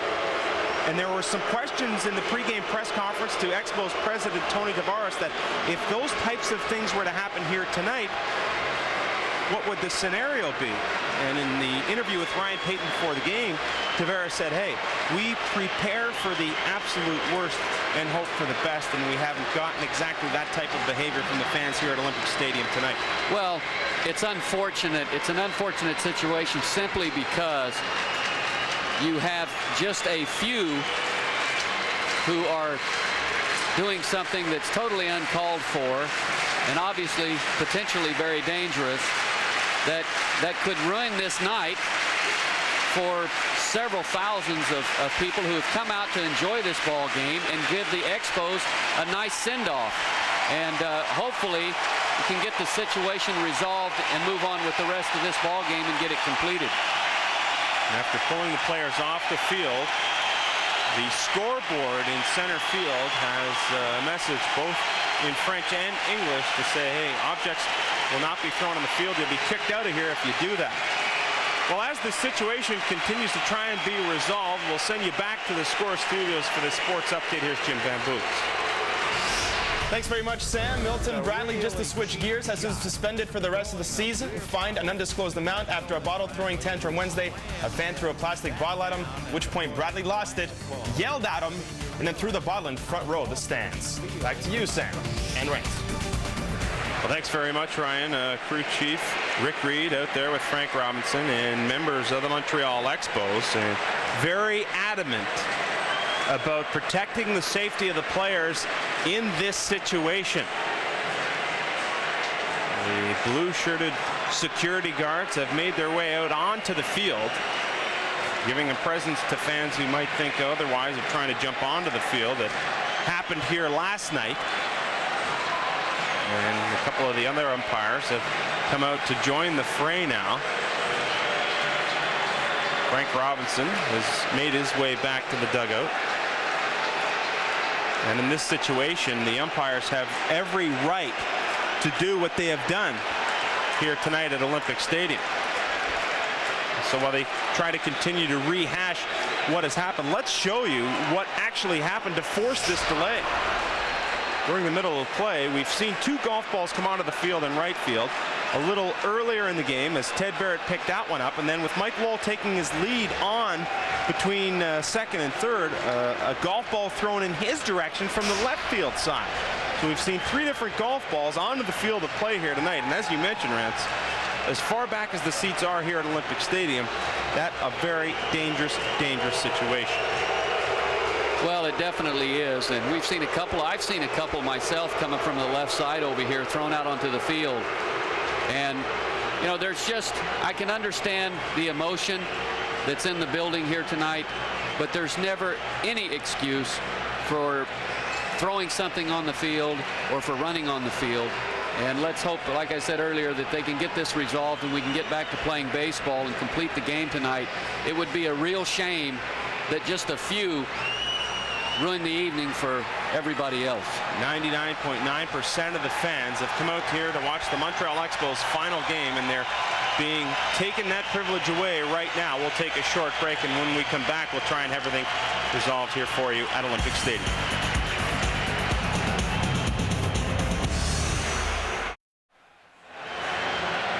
Some debris has littered the field here at Olympic Stadium.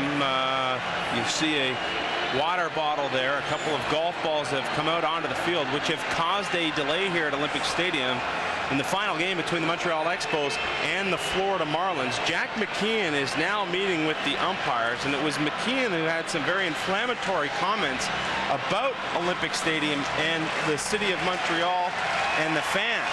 This coming yesterday, and so McKeon really not helping matters by going out there right now, although he is obviously arguing for the safety of his players. The Montreal Expos defense has made its way back out onto the field. We'll try and get a little more for you on this story. Let's get you downstairs to Ryan Payton. Okay, guys, I don't have a lot, but I have just a little bit. One of the fellas was meeting with the umpires and talking on the phone here right by the Expos clubhouse. And he was mentioning with Jack McKeon and Frank Robinson, basically saying that if another couple of golf balls come on this field, they're going to probably cancel this ball game. And that would be an absolutely terrible end to this franchise here in Montreal. So again, they're going to keep their eyes on this. And you're right, Sam, you said McKeon's quite concerned about the safety of his players. So too is Frank, is not only getting hit in the head, but boy, you run over those things, you can break an ankle quite quickly. So again, they'll make an announcement if something happens. If a couple balls come on again, more than likely this game will be canceled, Sam.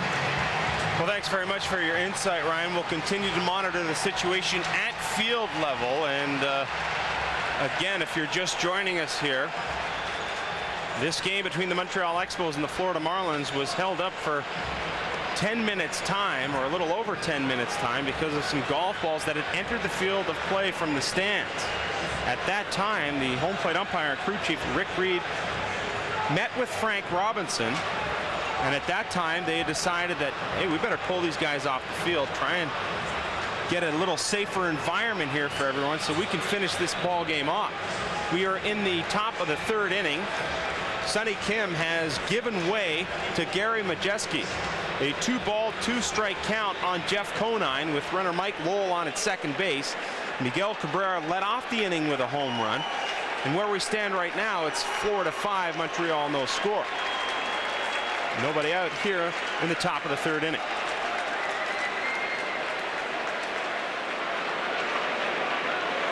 So we're back to play, hopefully in a safer environment than what we saw before the break. Majeski deals first pitch that Conine sees after the lengthy break is hit into center field. Juan Rivera's got that great arm. There's no way Lowell's going anywhere. So Conine reaches first base. That's 3 consecutive hits now by the Florida Marlins. Well, another great at bat by Jeff Conine. Battling, being down in a count, fought the count back even, and then singles to center field. Now, Rance, talk about this delay a little bit. Have you ever in your career found yourself in a situation where you were worried about your safety? No, I can't say that I ever, while I was down on the field, was ever concerned about getting hit with something thrown or something of that nature. Chris Aguila steps in. You know, it is unfortunate. I think, you know, for me, the only delay that I've ever been through is just, you know, the normal occasional rain delay, things of that nature. Now, I have been involved in games where things were thrown on the field, but never led to a delay. There's been an increasing rash of violence in Major League Baseball. Carl Everett hit by a cell phone in Oakland. In Chicago, Kansas City first base coach Tom Gamboa attacked. And so there are legitimate safety concerns for the players here in this situation. As Majewski continues to work to Aguilo, the count 2-0. Pitch on its way. Line shot into center. Rivera's got a cannon. Lowell will test it out. And this throw is absolutely perfect by Juan Rivera. Lowell wanted to draw the throw, and it was such a good throw with Wilkerson, the first baseman, coming over as the cutoff man, that it wasn't high enough for Conine at first to get a read and advance in second. Boy, this guy's got some kind of arm. Well, he really does. And there's nothing more enjoyable for me to watch a big league outfielder with a great arm throw. And right here we got a chance to see Juan Rivera's arm strength. And I think what Mike Lowell did at third base was bluff down the line, read the throw. If he saw that it was offline, go ahead and kind of try to continue to score, but could see right away that that wasn't going to happen. And there's the respect he gets, and there's the reason why. Tied with Richard Hidalgo, 14 outfield assists. That's tops in the National League. And for a center fielder, that's an awfully tough throw, because a little offline here or there usually means a run score. But what you want to try and do is aim for the downslope of that pitching mound to give your ball a little juice coming off of there, as opposed to the backside and having the ball pop up. And that's exactly what Rivera did. The 0-1 to Castillo. Throw over to first to Conine. He's back in safely, standing up. Well, with 2 out, maybe from third, you go ahead and try to score. Make it be a perfect throw to throw you out. But with nobody out, you got to be sure. The 0-1 on its way. A little inside to Castillo.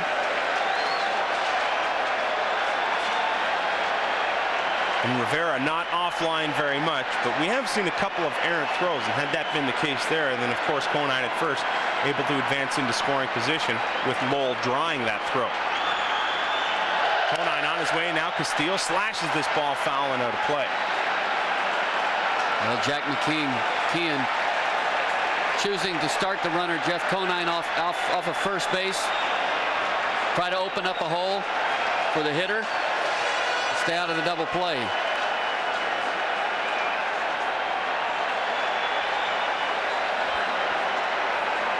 Runners on at the corners. 1 out of the inning. Marlins up 5-zip here in the top of the third. Gary Majewski working to Luis Castillo. Hit on the ground. Asturis, couple of steps in. Over to Harris. Quick turn to first. In time to get the speedy Castillo. Good turn there. They couldn't do it earlier in the game, but they get it done here to get out of the inning, escaping with just 1 run allowed. Well, all across not only Canada, Montreal, and the United States, everyone monitoring Major League Baseball, and all the headlines telling us what we had thought all along, with the relocation of the Montreal Expos to the city of Washington. There are still a couple of hurdles that have to be cleared as far as the lawsuit by the former limited partners. There's also the concern of whether or not Peter Angelos will sign off on a deal that protects his investment and the investment the city of Baltimore has made in Camden Yards. And then, of course, there'll be some issues with the Players Association. But this was the timeline, Rance, where the city of Washington could not wait any longer. They have some council members leaving on January 1st. Their tenures will be over. And if those 3 council members leave, good chance public funding of the stadium will not be passed, and that's why Major League Baseball was forced to make the announcement today, despite having everything all wrapped up. Brendan Harris leading it off for the Expos here in the bottom of the 3rd inning. He's behind 0-2. And Tony Tavares also mentioned today, made light of the fact that as far as the legislature goes in Washington, D.C., that something had to happen in a time frame. Harris on the ground. Excuse me, Rance. Conine will take it himself for the first out of the inning. We'll come back to that thought in a moment. Let's get you back to the Score Studios for the Sports Update.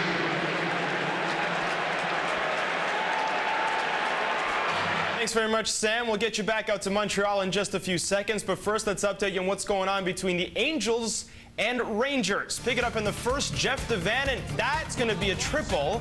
It's going to score both runners on base. That part of a 3-run first inning for the Angels. 3-0 Anaheim at this point. Anaheim's been on fire as of late. They're tied with Oakland atop the AL West. They've won 4 in a row. Texas, losers of 3 straight. All right, thanks very much, Jim. Gary Majeski, the pitcher. Sonny Kim did not have a chance to get an at-bat in this game, and so Majeski steps in, and just like that, 3 pitches, 3 strikes, second out of the inning. Let's get you down to field level for more on the delay. Here's Ryan Payton. Okay, Sam, thanks. Just before I left from the Expos clubhouse, Tony Tavares came down from the press box and told Frank Robinson, you better keep your players on the field if you don't want a riot. So basically he's saying keep playing because this place would go crazy. And he also said to beef up security down the third base line because that is where they think the golf balls are coming from. I'll keep you updated. All right, thanks very much, Ryan, for your insight on an ongoing situation that we will continue to monitor throughout the night. I would have to agree. I said that to you off camera that, boy, if they cancel this game, these fans will go crazy. Well, they would definitely have the potential to get ugly. But talking back to that thought before we went to break about Tony Tavares and his comment that the legislature, it had to get done in a time frame that they could get some things in place in order to facilitate the move to Washington, D.C. It would have been a perfect scenario for Major League Baseball to wrap up all of the loose ends, and it will likely be that when the team is relocated, as Wilkerson finds himself behind 1-2, swing and a miss, strike 3. We'll continue our thoughts on the relocation of the Expos, but Montreal hitters go down 1-2-3 here in the bottom of the third and continue to trail 5-0.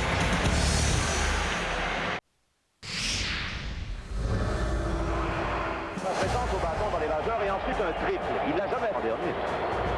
Le lancer, la balle est frappée du côté droit. Elle tombe en dessus. Le ball lit contre le deuxième. C'est en troisième poussin. Et c'est un double pour Pete Rose. Enfin. L'innovation continue. C'est Monique. April 13th, 1984. Pete Rose in his only season with the Montreal Expos. The home opener here at Olympic Stadium, a magical night, magical afternoon rather, as Rose collected his 4,000th career hit here in an Expos uniform. Leading things off for the Marlins here in the top half of the 4th inning, Alex Gonzalez, count 1-1. Gary Majeski on the hill in relief of Sonny Kim for the Expos. Pitch misses away, nicknamed Charlie Hustle, and it goes back to the spring training days when Rose came up as a rookie. Mickey Mantle hammered a ball straightaway center field, and according to Mick, it had left the park and was still on its way up. 2-1 pitch in there for a strike, at which point Mantle circled the bases, sat back down inside the dugout beside Whitey Ford, and Whitey Ford looked to him and said, check out old Charlie Hustle trying to chase that thing down. And from then on, the name Charlie Hustle stuck with Pete Rose. 2-2 pitch lifted into center field, a few steps back and to his left for Juan Rivera for the first out of the inning. Well, Pete Rose, everyone knows what he did offensively as a player and what he was able to accomplish. And I think that hustle and the intensity that he brought to the ballpark every day had more to do with that than is given credit. Very intense player, never giving it bat away, battled you all the time. Including the All-Star game in which he ran over Roy Fossey, now a Oakland A's broadcaster. Pretty much ended his career.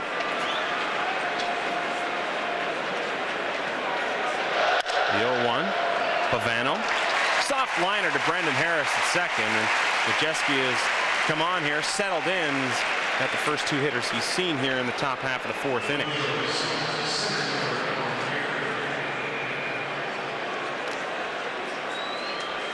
Back to the top of the order for the Marlins, and Juan Pierre just continuing to add to his Marlins record. for Pierre, giving 212 hits on the season.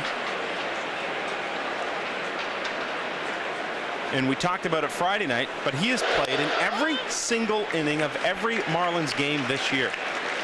The last guy to do that was Travis Fryman for the Tigers in 1995, and before that, Cal Ripken did it in 4 consecutive years.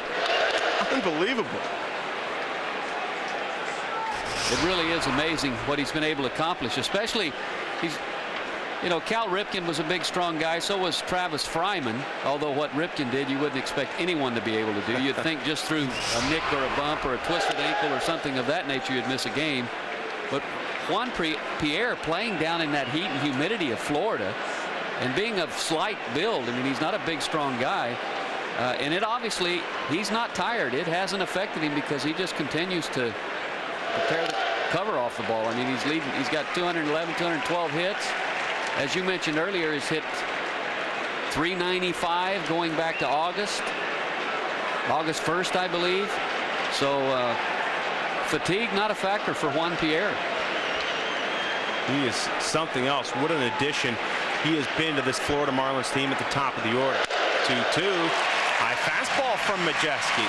So Gary Majeski comes out and works a perfect top of the 4th inning, retiring the Marlins in order, concluded by this strikeout to Juan Pierre.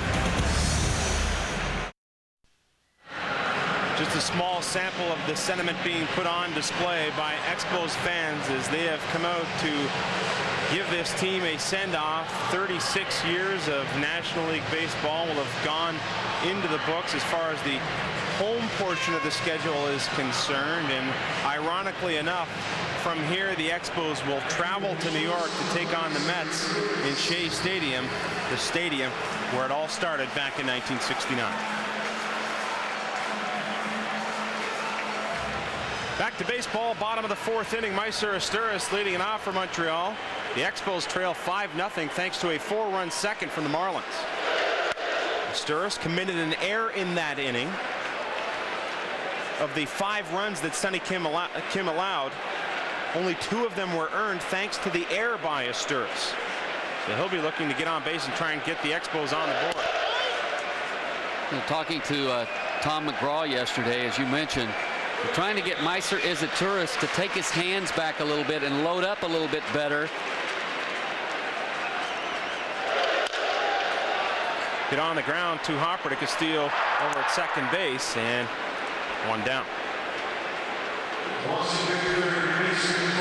Well, that's just it, Rance. He likened it to me, a boxer.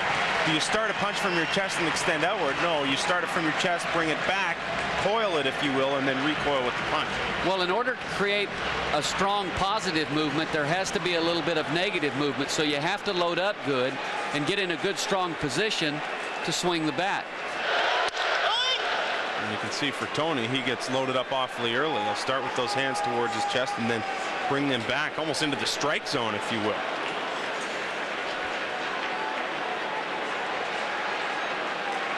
Pavano working very quickly now. The 0-1 misses low and away. Well, so far tonight, Carl Pavano has been in a very good groove. The Expos unable to put any pressure on him at all.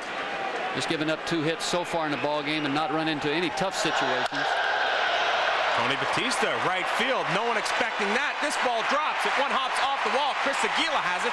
Pretty good arm. It will be cut off by Castillo, and Tony Batista has a 1-out double here in the bottom of the 4th inning. Rather shocking, Rance. We've seen Batista go to right field a couple of times over the last 5 days. Well, here he takes the ball to right field. And actually, the last at-bat, he grounded into double play at second base to the second baseman. It looked like he's trying to go that way a little bit more. And I really believe that Tony Batista has the ability as a hitter to do just whatever he really wants to do. Now, his batting average typically is not one that's up in the 270, 280 mark, but I really believe if Tony Batista set a goal that I want to hit between 280 and 300 this year, he could do it. Because when he wants to go the other way, he can. Tremendous power numbers. The average not where you'd like to see it for Tony Batista. Entering play tonight, hitting just 241. But he's got himself a base hit here, setting the table for Termel Sledge, who is 0 for 1 on the night. Cavano, 17 wins on the season. Sledge on the ground right side. Slow roller to Castillo. 2 down. Let's get you back to the Score Studios for the sports update. Here's Jim Van Boots. Thanks very much, Sam. We pick it up in the 3rd inning at New York, 3-2 New York, until A-Rod expands on the lead. This is 36th of the season to right solo 4-2 New York right now. That came off Kyle Loesch, who's 0-2 in 3 career starts, versus New York. John Liebert 4-0 in his last 5. Thanks very much, Jim. Juan Rivera steps in, 1 for 1 on the night. He has now hit safely in 21 of his last 24 games. Has got that average up over the 300 mark, now hitting 301. Talked about him having 3 hits last night. Sensational arm. Has played center field most recently. And this ball is sauteed into the left field corner. High off the wall. Tony Batista scores easily. Rivera trying to make it a double. The slide, the tag, he's off the bag, and now tagged out by Castillo. So Rivera, who was actually in there safe for the RBI double, slides a little too far off the bag. The throw from Cabrera and left to Castillo is good for the tag. And the inning ends that way, but the Expos get on the board the first time in this game.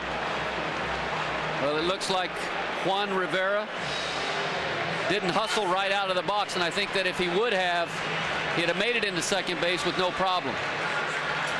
You can see right here he slides, initially is safe, slides past the bag, and then is unable to get back, of course. But I think where he cost himself an extra base hit right there was by not busting out of the box hard right away. 2 hits in the lone RBI. Juan Rivera gets the Expos on the board. Welcome back to Olympic Stadium. Sam Cosentino, Rance Mullinax, and Ryan Payton along with you in what is likely the final game, home game in Montreal Expos history. The Marlins lead it 5-1. Paul LaDuca leading it off for Florida here in the top of the 5th inning.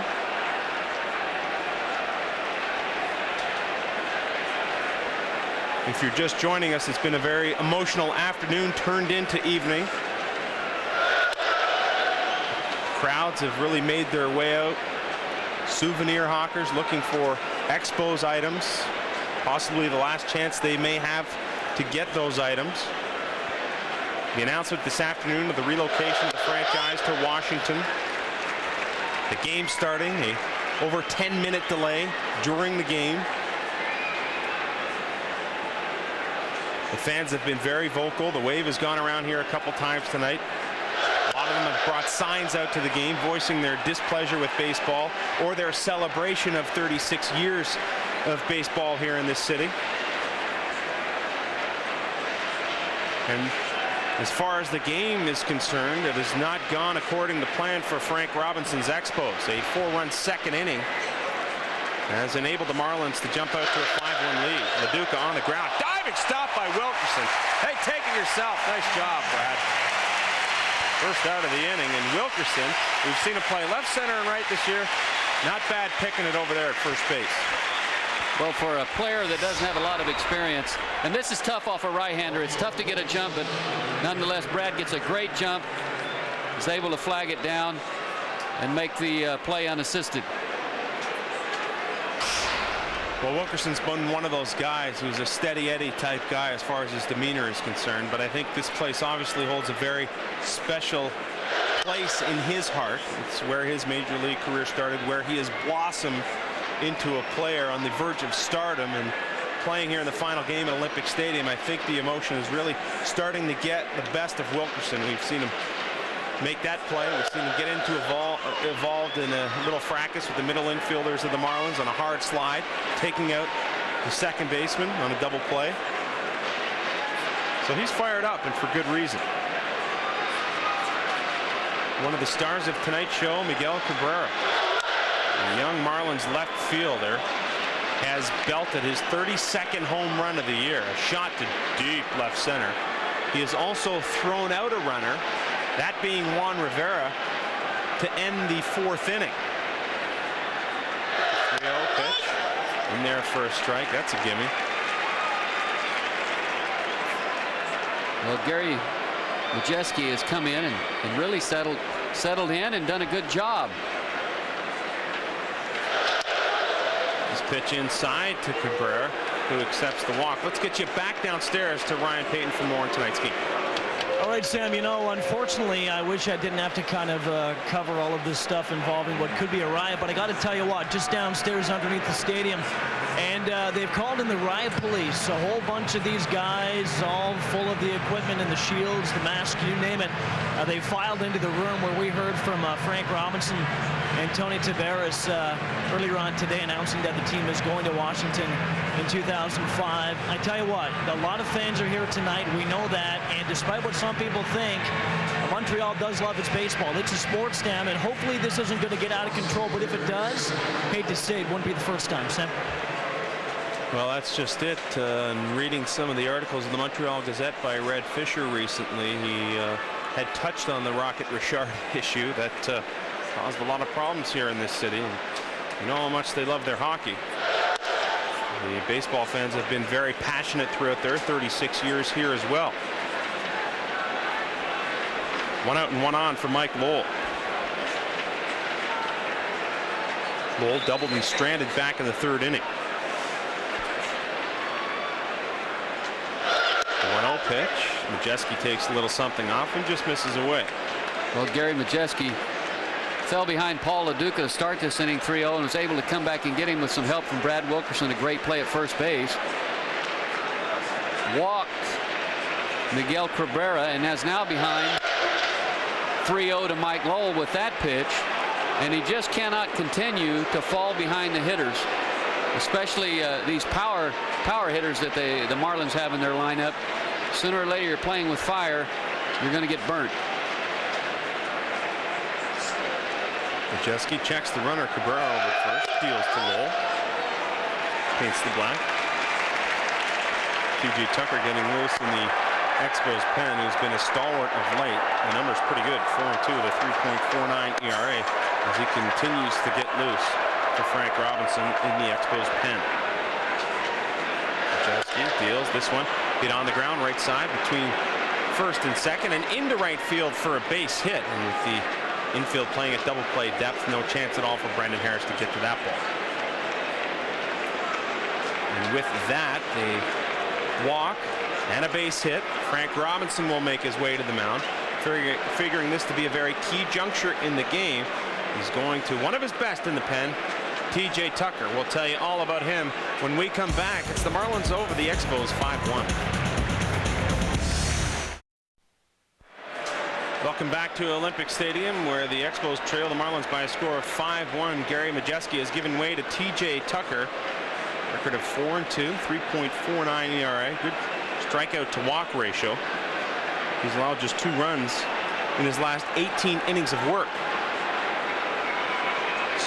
Stretch of 13 appearances. It started on August 22nd, and Tucker, normally a 7th inning guy, an 8th inning guy, to set up for Chad Cordero, called upon in this situation to try and keep the Marlins at bay, already having that 4-run lead.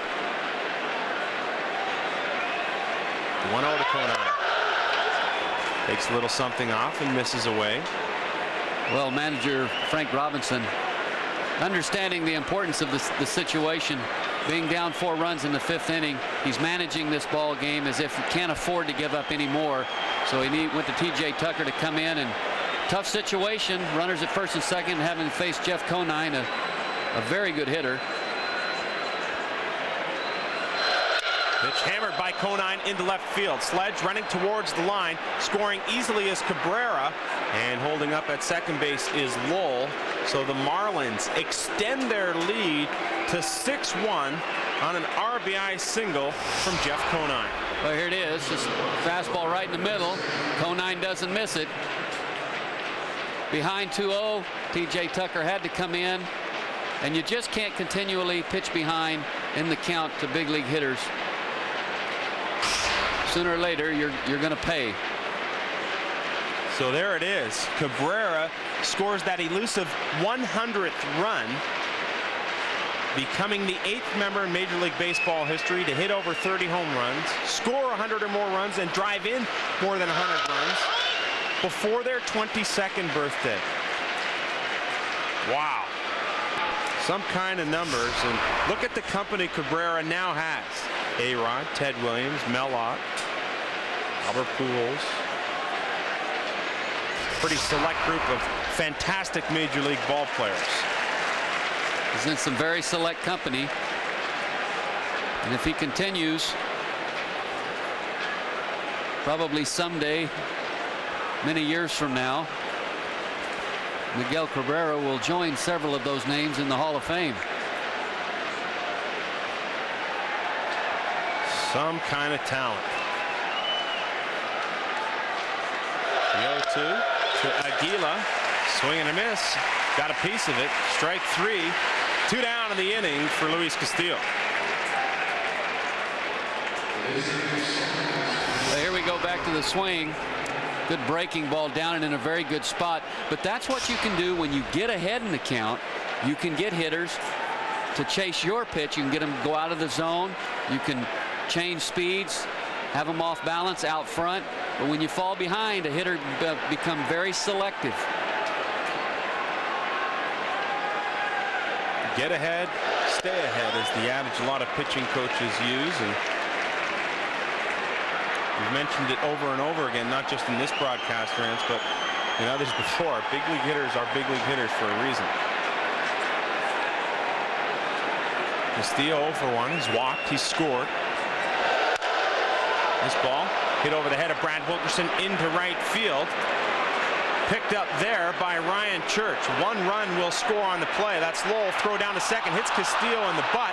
And now trying to score is Conine. Rivera a little late getting over there. And on a situation where Castillo was hung up between first and second, he decides to advance. And because of that, the throw from first base hit him in the back. Dribbles into center field. And the Marlins have 2 more runs. Well, here we see it, base hit to right field. And to begin with, Ryan Church comes up and throws, and he misses the cutoff man. And once that happens, you have a breakdown. And right here, I think Brad Wilkerson would have been better served to just eat that ball right there. Go ahead and take your lumps. Try to get the next hitter out. 3 hits in the inning for the Marlins. 3 runs have scored. Another error charge to the Expos on the play. And that's the importance, again, of doing the little things defensively. You have to, as the outfielder, hit the cutoff man. Pitch to Gonzalez. Looped. Brendan Harris over. Diving catch. That ball hits the ground. It drops in. Castillo will now score on the play. And it's a 4-run inning once again for the Florida Marlins, who now lead it 9-1. Well, if you're Brendan Harris, he gets a great jump on the ball and actually gets to it. He just failed to make the play. I don't know if he momentarily lost concentration. He did look like for a moment that he took a peek to see where the first baseman Brad Wilkerson was at, but that ball is his all the way. I think a play that if you ask him, he would tell you he should have made. And he didn't, and the Marlins strike once again. Now Tucker works to Pavano. 2 down in the inning. 4 runs have already scored. The second 4-run inning in this game for the Marlins. They did it earlier on, back in the 2nd inning. Tucker misses away. 2 balls, no strikes to the pitcher Pavano. Looking for his 18th win. The offense has given him a ton of support here tonight. That pitch misses as well, and Tucker has fallen behind once again, but this time to the pitcher. Well, that's just an indication that a little air has went out of the balloon, because for T.J. Tucker to fall it behind 3-0 to the pitcher, Carl Pavano, is just an indication that his focus and concentration has gotten away from him. That pitch in there for a strike, as the 3-0 often is.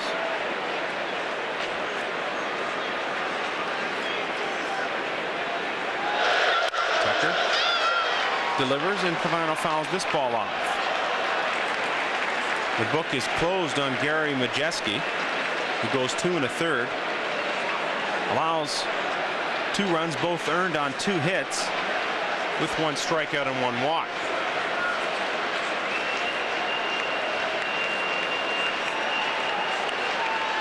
Full count to the pitcher, Pavano. Gonzalez on his way. Now Pavano goes into right field. Church can't get there. One hops it on the backhand. Now Church with a cannon throw down to third. Batista jumps, but sliding in safely is Gonzalez.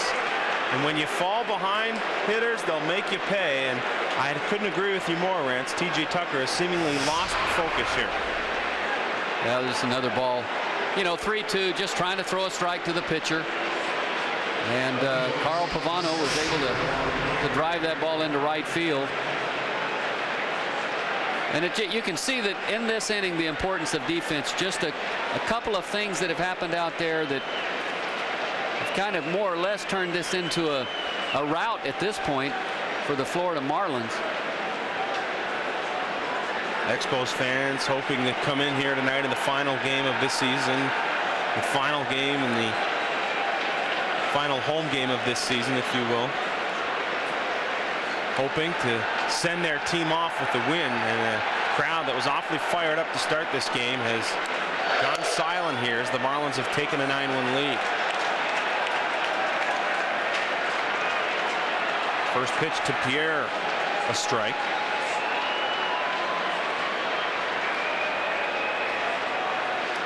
Pavano's on at first.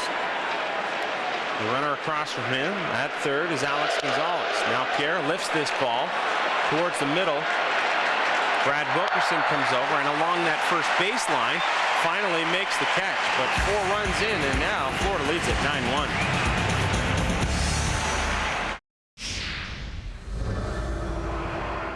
Here's the 2-2 to Carter. A swing and a ball driven to right center. Base hit. Dawson is home.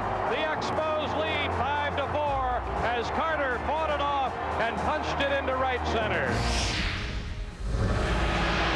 There it is, the kid, Gary Carter, the only member of the Expos in the Hall of Fame, second in all-time games played behind now LA Dodgers hitting coach Tim Wallach. And he was loved and continues to be loved around here for his contributions to the Expos over his years. Also playing with the New York Mets. Gary Carter's jersey, a likeness thereof, hanging on the wall in right field, along with some other very distinguished names. Bottom of the 5th inning, Ryan Church set to lead it off for the Expos, who have just 4 hits against Carl Pavano. Church 0 for 1. Struck out back in the 2nd inning. And he looks at strike 1 from Pavano here in the bottom half of the 5th.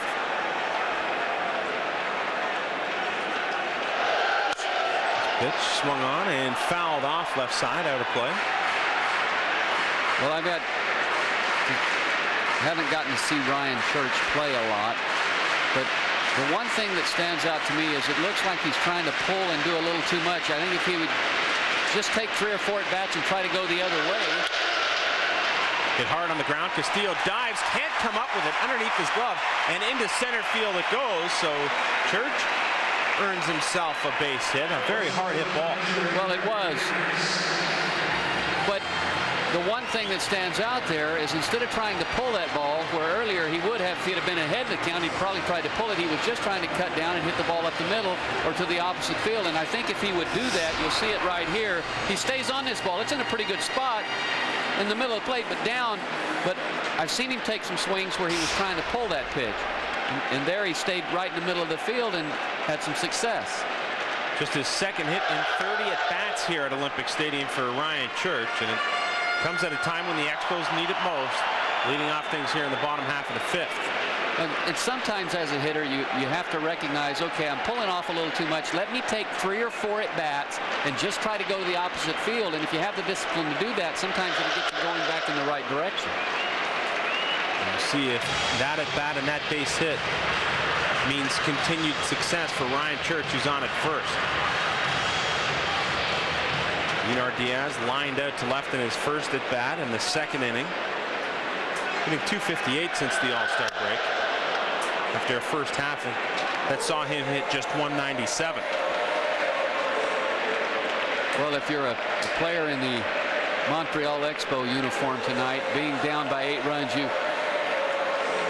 realize that your chances of coming back and winning this ball game aren't real good. Pitch to Diaz, hammered over the shortstop Gonzalez and into left center field, and the Expos got a little something going on here in the bottom of the 5th inning. Let's get you back to the Score Studios for the Sports Update. Thanks very much, Sam. Let's bring you up to date into what's happening in Houston right now. Bottom 2, Jeff Kent, Booyaka. Number 25 of the season to left is a solo. That's the difference right now. 1-0 Houston in the 4th inning. Roger Clemens on the mound for the Astros. He's been unstoppable lately, 6-0 over his last 9 starts. Well, with 2 on and nobody out, Brendan Harris, Frank Robinson's 8-hole hitter, grounded out to first in 3rd inning, and he's got a chance here to do a little something. This ball slashed to right, a line shot, tagged at first is Einar Diaz, and Jeff Conine turns what possibly could have been a huge inning into 2 outs with just a runner on at second. Tough break for Brandon Harris. Well, we'll see right here. A ball smoked, line drive right at the first baseman. And in this situation, here again, when you're down by 8 runs, Einar Diaz, the runner at first base, you cannot get doubled off in that situation. It just simply can't happen. That's just a mistake that you cannot make.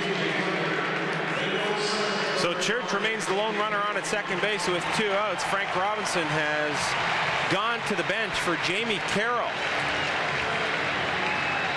Carroll, who was awarded the second baseman's job after Jose Vidro underwent surgery on his knee early in September. But since Carroll has come up with a bad right hamstring and is giving way to Brendan Harris. Here hitting in the pitcher spot.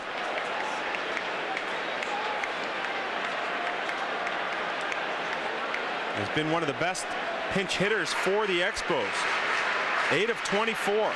Overall, hitting .294 is without a home run, 16 driven in. The guy who's played left, he's played third, he's played short, second base, a fantastic young player, and one of those valuable guys that a National League team needs. Absolutely, and he has definitely demonstrated his ability to play a number of positions on the field, and he can handle the bat.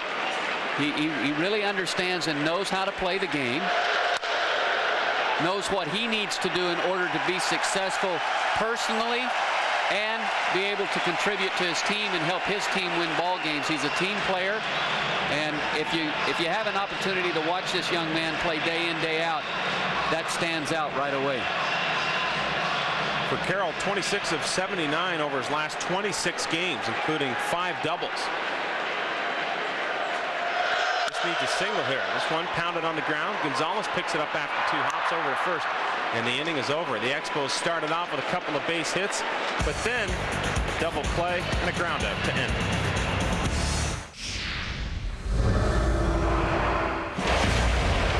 Here's Walker. Walker hits one, and it's gone way out into the bleachers, almost over those bleachers out there. All right, Larry Walker, one of the great players on that 94 team. Right now I'm joined by another Ken Hill. We're watching a great ovation for Tony Batista, well-deserved. Talk about yours. When you came out before the game was began tonight, they really stood on their feet, and that must have made you feel pretty good. Oh, no question. I mean, the time I spent here, the 3 years I was here, and then Montreal, 92 to 94, the fans have always been great. And I appreciated every minute that I was here. Talk about that 94 season. I know the question is one of the best teams ever assembled. What could have been in first place when the strike happened? Do you think you guys could have won the World Series? Well, that's the question. I mean, we had a good enough team to win it, but I mean, we will never know. And that's the thing that's haunting us. Not only the team, but the franchise, because after that strike year, that's when everything started spiraling, going downhill. Kind of a bittersweet day for you because you had some great moments here, not just with the team, but in the city. Talk to me when you heard the news officially today that they were leaving. Well, trust me, I've been following it for the longest. I mean, I'll tell you, back in '94 they talked about it. So I mean, it's nothing unusual or new. So it's just come upon us at this time and day that it's time for them to move on, and that's it. I mean, it's just tough to take. All right. Well, listen. Thanks, Ken, and then thanks for talking to us tonight. Oh, you're welcome. All right, Sam. Thanks very much, Ryan. While Ryan was in that interview with Ken Hill, Frank Robinson did what he did to Vladimir Guerrero last year, pull him out of the game, and on the center field jumbotron, Batista came out of the dugout, his 32 home runs, an Expos record. And Tony, a bit of a character, came out of the dugout, received the ovation. After his hit in this game, he made sure that that ball was thrown into the dugout, and so Tony will take a memento home from the final game here at Olympic Stadium. Batista has scored the lone run in this game for the Expos. He doubled and scored in the 4th inning. Well, suffice to say that Tony definitely enjoyed the ovation. Yeah. And well deserved. And he plays it up a little bit. I mean, he is quite the character.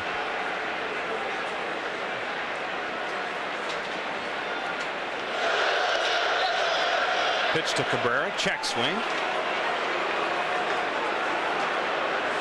Not enough for Cabrera to go around now, even at this young, ripe age of 21, getting some of the respect of the umpires around the league.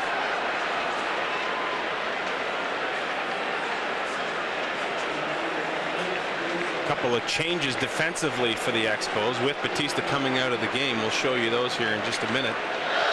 Cabrera, swing and a miss. Caught by Diaz, and he goes down on the strikeout. So Joe Horgan is the new pitcher who enters the game. The guy who you got to coach in the San Francisco Giants organization. Brendan Harris has moved from second to third base. Sturris remains at short, and over at second base, Josh Labandera has come in.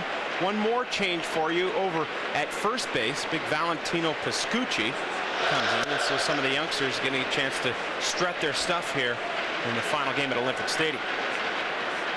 Well, as you mentioned, Joe Horgan, I was with the AA affiliate of the San Francisco Giants in 2001 in Shreveport, Louisiana. Joe Horgan, a member of that team, did a nice job for us. I think by Lowell, hammered left side, sending a couple of Marlins sailing, including Cabrera. I think Joe Horgan's best pitch is his cutter. He has a good cut fastball with good late movement to it. That was the pitch that he retired Miguel Cabrera with. Marlins dugout, hit on the ground. Left side, Harris dives. This one will go into the corner. Mike Lowell rounds first. Into second he will go as Sledge's throw from left field will come back towards third base. And Mike Lowell has his third hit of the night, second double of the night. Well, that was a cutter that was down and in. And that's a pitch that's a little bit easier for a right-handed hitter to hit. If that ball's up at the belt cutting in on your hands, it's a lot more difficult. Ball at the belt that cut and run in on your hands will oftentimes jam you, but when it's down, all you have to do is just kind of drop your barrel on it, and that's exactly what Mike Lowell did. And so Brendan Harris, who was tested at second base, gets tested here in his first appearance at third base in this game. Gets by him into the corner. Lowell's got himself a double for Jeff Conine, who already has 3 hits in this game. Pitch from Horgan inside. You know, Joe Horgan, if he could come up with a four-seam fastball, something that would run and sink a little bit away from the right-handers, that would really add to and make that good cutter that he has even that much more effective. Horgan was picked up from the St. Louis organization. Played winter ball in the Dominican Republic with the Licey Tigers, who are managed by Expos third base coach Manny Acta. Well, Manny Acta went to Omar Minaya, went to Frank Robinson and said, hey, I got a lefty here who can do some work. And of course, the Expos traded for him, acquired from the St. Louis Cardinal, and he's done a bang-up job ever since coming over. Well, I know from personal experience, having spent a summer of baseball with Joe Horgan, that he's a very hard and dedicated worker. He wants to get better. He listens and learns. And he has a excellent demeanor about him as well. Very level-headed. There's a case for Walt Jocketty, the general manager of the St. Louis Cardinals, just wanting to get another lefty in return. No plans for Horgan. And so the Expos sent Benji DeQuinn the other way. This ball popped high into left field. Termel sledge over in front of that 94 banner to make the grab. The inning is over. No run score. The Expos continue to trail by 8 runs into the bottom of the 6th. All right, they were the best team in baseball in 1994. The strike hits and what could have been, that was the question. And we keep talking about that today. I'm joined now again by a couple of members of that 94 team. Tim Scott to my right, Gil Heredia to my left. Gil, let me start with you.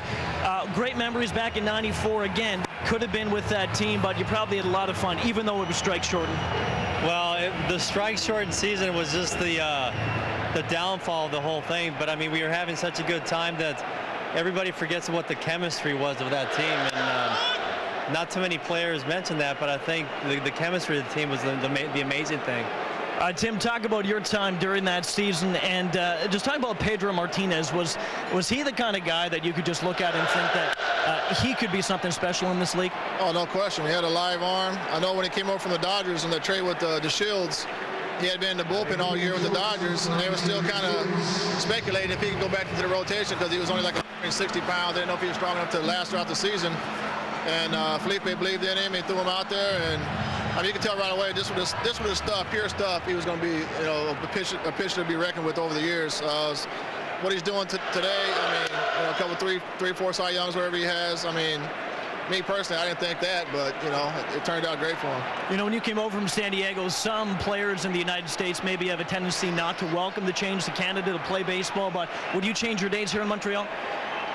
No, actually looking back on it, I wouldn't. You know, today I look at it, I don't know how much I had it back then. I didn't really appreciate it like I do now. But like Gil was saying, you know, for me, playing the game was great, but being around the guys was even more fun for me. All right, Gil, just finally talk about your feelings. I know Tim probably shares these too, about just the team moving to Washington. I'm sure you've been following this for a little while. Like I heard the press talking earlier, in some areas the sun's going down, but in others the sun's going up. So I'm sure it's going to be a new beginning for the team in Washington. However, it is sad to say that the baseball is leaving Montreal. But there's always going to be history here, and that's one thing they can't take away from them. And that's really all I got to say about the whole move. And you guys are part of history. It was a great year in '94. Just too bad they decided to cancel it. Thanks for this, Gil and Tim. All right, you're welcome. All right, Sam. Well, thanks very much, Ryan. On the field, Jack McKeon has come out to talk with crew chief Rick Reed. A couple of more items thrown onto the field and left, and a situation where we've already had one delay, and they threatened to possibly cancel this game if the poor behavior of some individuals here at Olympic Stadium were to continue on. We will continue to monitor the progress of this situation, but while we have this delay, let's take this opportunity to get you back to the Score Studios for this update. Thanks very much, Sam. We take you down to Tampa Bay, tied at 2s between the Red Sox and Devil Rays in the second until B.J. Upton sends this one to right center. The triple scores Toby Hall. Tampa Bay in the lead at that point. They've since increased that lead to 6-3. We're in the bottom of the 6th right now. Pedro Martinez getting ripped up. He's already out of the game after 5 IP. Well, the situation has been cleared up, so we continue on once again with baseball here in the bottom half of the 6th inning. Meiser Asturis at the plate. While Ryan was talking to Scott and Heredia, Labandera grounded out to first, and Asturis is behind 0-2. Little inside from Pavano. For Carl Pavano, looking to pick up that 18th win. Tried to start the fastball in off the plate and run it back in on the inside corner. This pitch swung on, hit on the ground. Castillo to Hopper, over to first for the second out of the inning. Our second Mazda hit for the cycle trivia question. Who's the Expos all-time hit leader, or win leader, excuse me, Dennis Martinez, Steve Rogers, or Bryn Smith. Log on to thescore.ca with your correct answer and your chance to win in our Mazda Hit for the Cycle contest. They have to give Carl Pavano a lot of credit tonight, even with the distractions, the 10-minute delay, and here this delay in the 6th inning. He's done a good job of staying focused on what it is that he needs to get done tonight. So Valentino Pascucci, 7 hits and 52 at-bats in 2 different stints with the Expos. Actually has more walks than hits. He's had 10 walks entering play tonight. 2 hopper down the line. Third baseline, that is, for Mike Lowell, who gets it across the diamond, and the Expos go quietly in the bottom half of the 6th inning. While we're away at break, Livan Hernandez shown on the center field screen here. A thunderous ovation for his efforts over the last couple of years here as a Montreal Expo. Leading the league in innings pitched with 248. Has 2 shutouts this year. 9 complete games. That's 4 over his nearest competitor, Corey Lytle. And he has done nothing but give his heart and soul to this organization in the short time he has been here. And the fans really appreciate the fact that Livan Hernandez will be sad to leave the city of Montreal. Oh my, Chris Aguila, left side, and it will hook just foul, but that ball was hit a ton. Well, Chris Aguila has been impressive with the way that he's swung the bat. He's hit some balls very, very hard. As you mentioned, Livan Hernandez, you know, if you look at the 1-loss record, you might say, well, it hasn't been that great a year, but really, it really has. Aguila pops it up right side now. Church in fair territory at the line, makes the catch for the first out of the inning. Let's get you back to Ryan Payton with a few more special guests. All right, yeah, thanks, Sam. Lou Frazier to my right and Danny Boucher to my left, and 2 other members of the 94 team being honored tonight. Lou, they weren't booing you today when you came out. They were saying Lou, Lou, Lou, and I tell you and I were talking about the crowd tonight. This is something what you had back then, and it's kind of too bad it's not now, because they may not have been leaving town with that. Well, it's a sad day today. You know, to see the people that's showing up today, it brings back a lot of memories, because this is the type of crowd we used to get when we played. So it's unfortunate to see the team leaving, and it was a great turnout today, and I'm just happy to be back.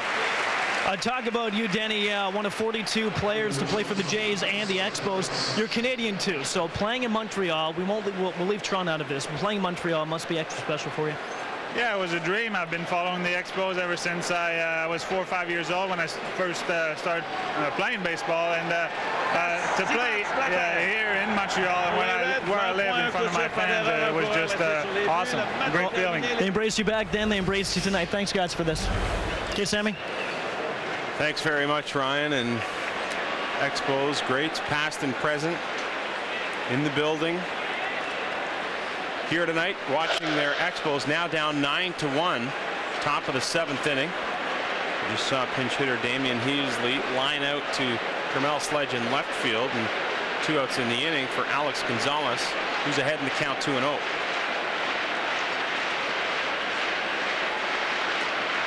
Morgan, 2-0. Little inside rants. I know you recently spent some time in Toronto in an alumni type situation, and for someone who has spent the better portion of their career in one city, it's always special to go back there. Well, it really is. Number one, it's an honor always to be asked to come back and to be recognized. And I think any player or ex-player would tell you, and I know in my particular case, that I think the thing that you miss the most is the atmosphere and the cheers of the crowd. That is something when I think reflect back once in a while, I think that of the times that, you know, you did something nice on the field, got a big hit or a nice play, and the ovation that you receive, that's something that I know that I miss, and it's always great to be recognized. Pounded on the ground. Harris wants to let it roll foul, but it will not. It stays in fair territory, and Alex Gonzalez has a 2-out base hit. So pretty good play by Harris overall, realizing that he had no chance to throw out Gonzalez, but he thought he'd try and wait it out to see if it would spin foul, but it did not. Well, he did. It's one of these kind of plays. You know you don't have a chance to throw the runner out, so you might as well let it roll and hope that it goes foul. And then when it doesn't, when it stays fair, you always kind of end up looking, well, at times rather foolish, but it's a decision that you have to make and go with, and it just didn't work out for him. Gonzalez is on with 2 outs. Shouldn't be a huge problem with Joe Horgan pitching to the pitcher, Carl Pavano. Now, if I could go back to Levon Hernandez for a moment. You know, here's a guy that, as you mentioned, 9 complete games, which leads the league in innings pitched. He's just had a tremendous year for this ball club. He's given them everything that he has. 248 innings is a lot of innings to pitch. It's a throwback, really. It really is. And it takes pressure off your bullpen, but he's been a real stable force for this ball club. Pitch swung on and missed by Pavano. Diaz will chase him down, give him the courtesy tag, and the inning is over. Horgan gives up the hit. But Gonzalez stranded at first. The Expos trail by 8.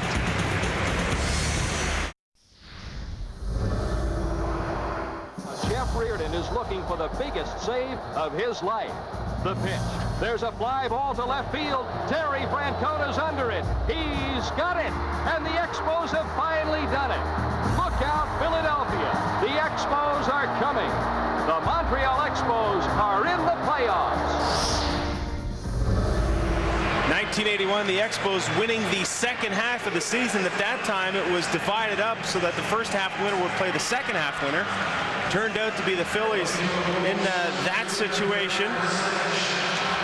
Very exciting time in Montreal, but that was the culmination of 3 hard years of work by the Expos. In '79, go down to the final couple days of the season. They end up losing the National League East to the Pittsburgh Pirates, who went on to win the World Series. Willie Stargell, We Are Family, that whole thing. As Termel Sledge fouls the first pitch off here in the bottom of the 7th inning. And then in 1980, losing to Philly, final week of the season again. The Phillies go on to win the World Series, and they were playing in front of crowds here at Olympic Stadium, 50,000, 52,000, 45,000. And from the amount of people that are in here tonight and what we saw on April 23rd, the first game of this season, to know that there would have been that many people in this place would have been one awfully loud, tough place to play as a visitor, as Sledge lines out to the shortstop Gonzalez.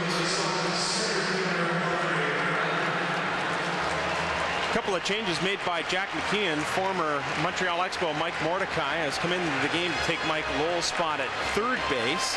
Damian Easley, who pinch hit in the top half of the 7th inning, goes in to second base in place of Luis Castillo.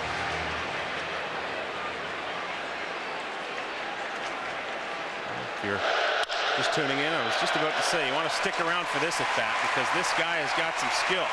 Another base hit for Juan Rivera. A 1-out single into right center. Let's get you back to the Score Studios for this update. Thanks very much. Let's take you to Baltimore. Tied at 0-0, 5th inning, until Jake Gibbons smacks this ball to right field. It's going to go off the wall. That's a double. It's going to score 1. Baltimore in the lead, 1-0 at that point. Baltimore has since taken the lead 4-0 thanks to Justin Miller, who allowed 3 runs in the 8th. Here we are, bottom of the 7th inning, 1 out. Expos trailing 9-1. Brian Church, the hitter, picked up a hit in his last at bat. Just his second hit in 30 at bats here at Olympic Stadium, so this place has not been kind to Ryan Church. Well, you were talking a little bit earlier about the 81 ball club here in Montreal. And over the years, the Montreal Expos have had some great players and some great ball clubs. Hit hard on the ground by Church. Gonzalez, backhand flick to Easley. On the run over to first. The ball bounds in front of Conine into the Expos dugout. So Church will be given second on the play. A smooth fielding pick by the shortstop Alex Gonzalez, and Easley tested right away on the double play turn. Well, here we'll see it. A nice play by the shortstop to get to this ball. And then the feed. I think that's a situation where the second baseman took a little bit more time to get his feet underneath him, and make the throw on to first base. Conine just couldn't scoop it out there, so Church is on the fielder's choice.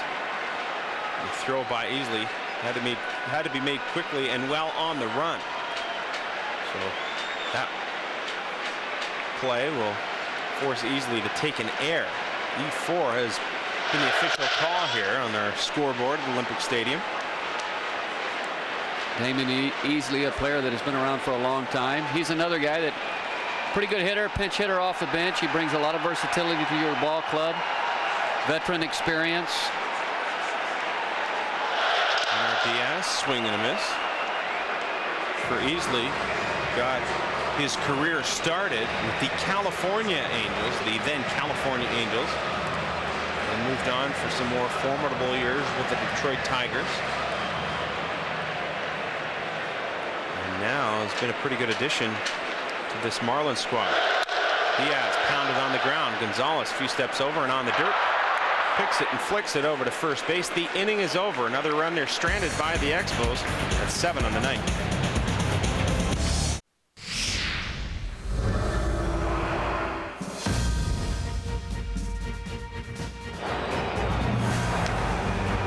Dawson chasing back. Still on the run. Trouble at the fence. Home run. Monday. 2-1 Dodgers. Rick Monday with a solo home run, 2 down in the 9th, and a 2-1 lead for the Dodgers. October 19th, 1981, Blue Monday. The attendance for tonight's final home game for the Montreal Expos at Olympic Stadium. 31,395 Montreal Expos fans have come out to pay homage to 36 years of National League baseball in this city. The new pitcher for the Expos is Francis Beltran. Beltran acquired along with Brendan Harris and Alex Gonzalez in a 4-team trade made 1 minute before the trade deadline that sent Orlando Cabrera to the Boston Red Sox. Beltran, very familiar to Expos third base coach Manny Acta, who had him as a closer in the Winter League in Dominican for his Lee St. Tigers. And they think so highly of his stuff at home that Guillermo Mota was this guy's setup man. And we all know how hard Mota can throw. We saw him pitch here last night. Well, just another young man with a power arm. Definitely has the stuff to be a closer in the future. Probably something that the Expos are doing is grooming him or kind of trying to ease him into that direction. It'll be interesting to see what happens next year with Chad Cordero, who as a rookie has set the franchise saves record with 13. And with Francis Beltran, another hard-throwing right-hander, a pretty good problem to have if you're the Expos or the Washington franchise manager next year, if you will. You know, that 81 club that Rick Monday hit the now so famous and talked about home run against. Here, hammered. You know, as you'll recall, that was 81 was the strike year, the 50-day strike. And because of that, there ended up being 2 halves, and a winner for the first half, a winner for the second half, and the Expos got in, as you mentioned, by winning the second half. But I really believe, and I would really have loved to have had the opportunity to see that 94 ball club. I think that was a team that was maybe destined, if you will, to go on and win it all. But unfortunately, a strike ended their season as well as everybody else in baseball. Lampierre singles into right. For Pierre, his second hit of the night in 5 tries, and just continues to add to his Marlins franchise leading hit total. 213 hits now. And I believe that gives him 67 games this year with 2 or more hits. That is unbelievable. 67 multi-hit games. Entering play tonight, only Mark Loretta of the San Diego Padres had more. He had 68 multi-hit games.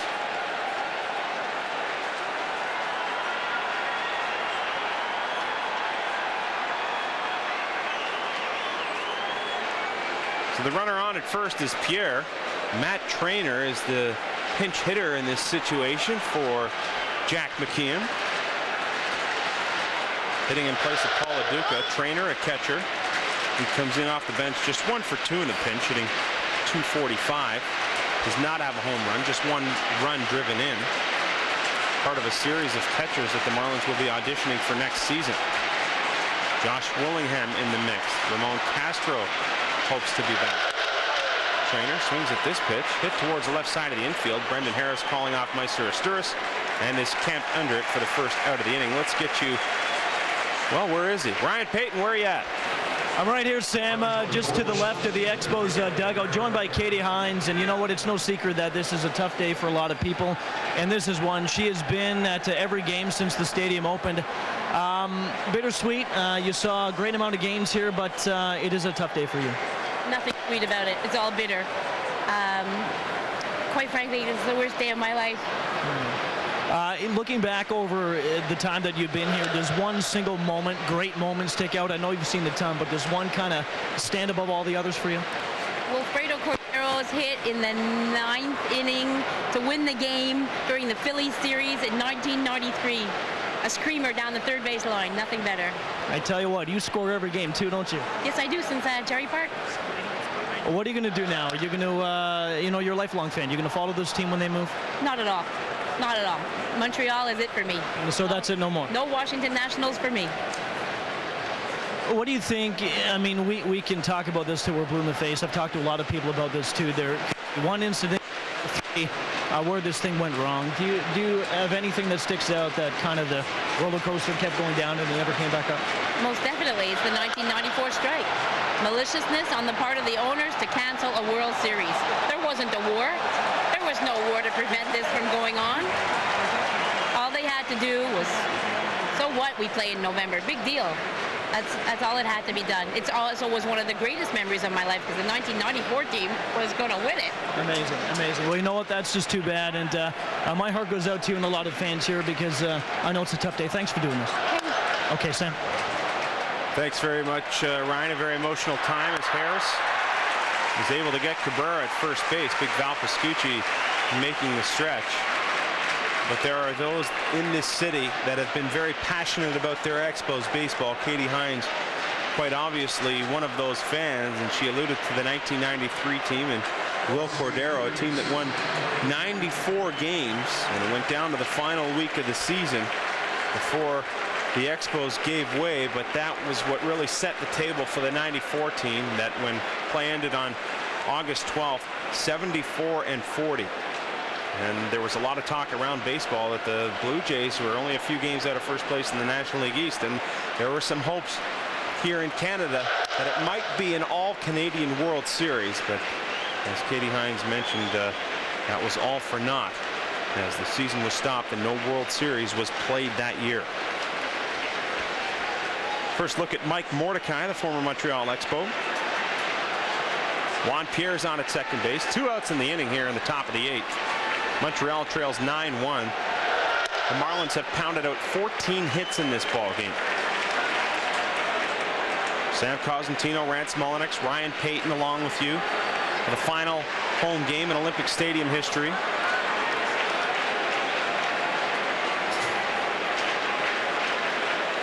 Beltran working to Mordecai. The 1-1 pitch a little inside.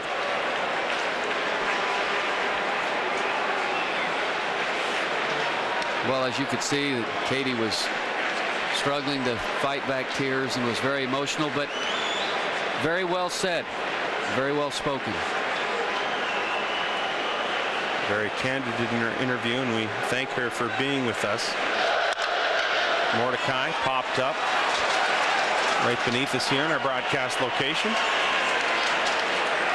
Count 2-2. The runner on at second is Juan Pierre. There are 2 balls, 2 strikes, and 2 outs for Mike Mordecai.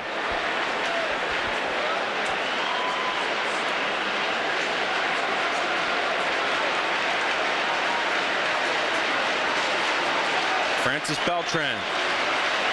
2-2 pitch. Once again fouled off by Mordecai.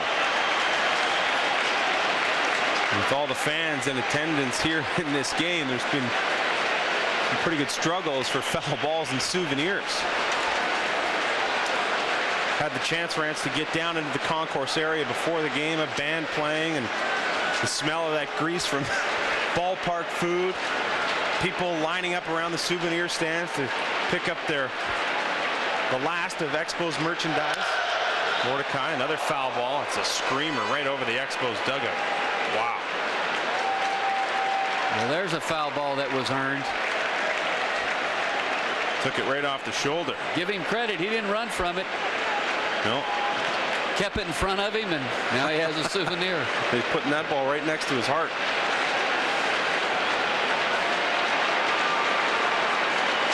Mordecai continuing to foul off pitches from Francis Beltran.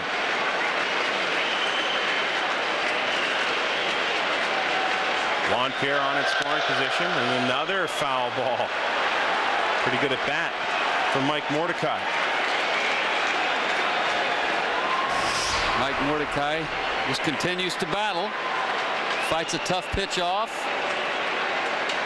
This has been a rather crazy at bat. He fouled the ball off the cut part of the net and hit a fan in the head. Yeah. Hit a fan in the chest down just above the dugout down there, and now beats one off his own foot. So he's picking him off left, right, and center. He's got it all covered so far. Well, I think we have another golf ball thrown on the field from left field again. First base umpire Mike Fichtner will throw that ball into the Expos dugout. Things have slowed up just a little bit here in the top of the 8th inning.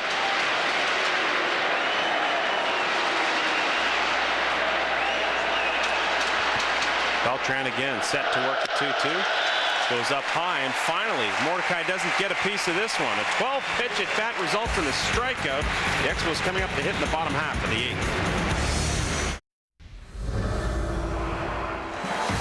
1-2 pitch. In the air. Center field. Grissom. El Presidente. El Perfecto.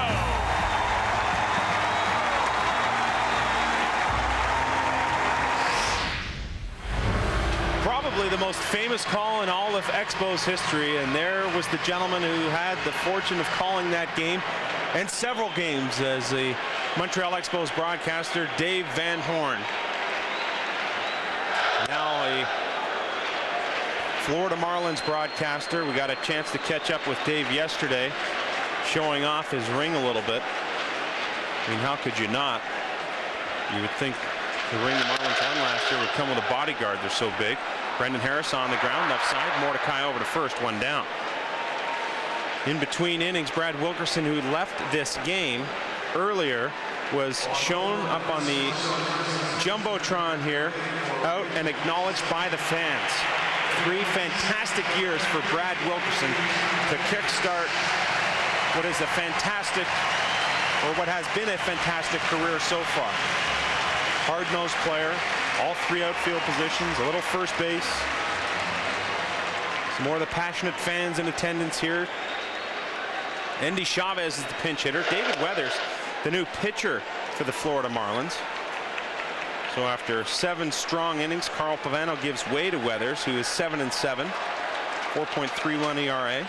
And it looked earlier this season that Weathers' career might have come to an end, but he has found a new life in Florida. Endy Chavez lifts this ball to right center, and over to make the catch is Chris Aguila, 2 down. Let's get you back to the Score Studios with Jim Bambulis for the sports update. Thanks very much, Sam. Let's get you down to Houston. Cardinals, Astros, bottom 4. Morgan Ensberg takes Jeff Suppan to right. That's gone. His 9th, that's barely gone, actually. 2-run shot, 3-2 Houston at that point. It's now 4-4 as St. Louis has scored 2 in the top of the 6th. Roger Clemens doing not bad so far. The 2004 edition of the Montreal Expos. Josh Labandera, 2 outs in the inning for the rookie. He is 0 for 5 to start his major league career.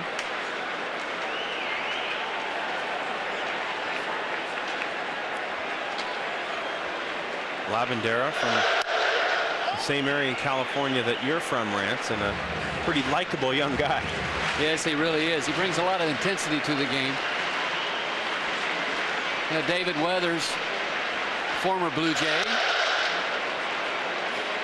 I believe that David was a part of the '93 club, may have been a September call-up, but nonetheless part of the '93 World Championship team in Toronto. Has went on and had a fine career. Continuing to get major league hitters out.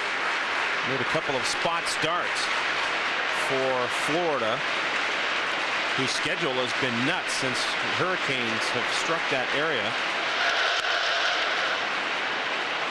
A couple of doubleheaders.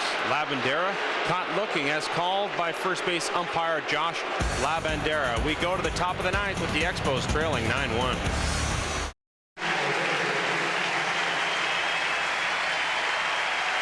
Welcome back underneath the Teflon sky. Top of the ninth inning. Fans on their feet knowing that this game soon will come to a close. The final home game in the 36-year history of the Montreal Expos. They've been panning the bench showing the 2014. Tim Raines has been called upon as a coach.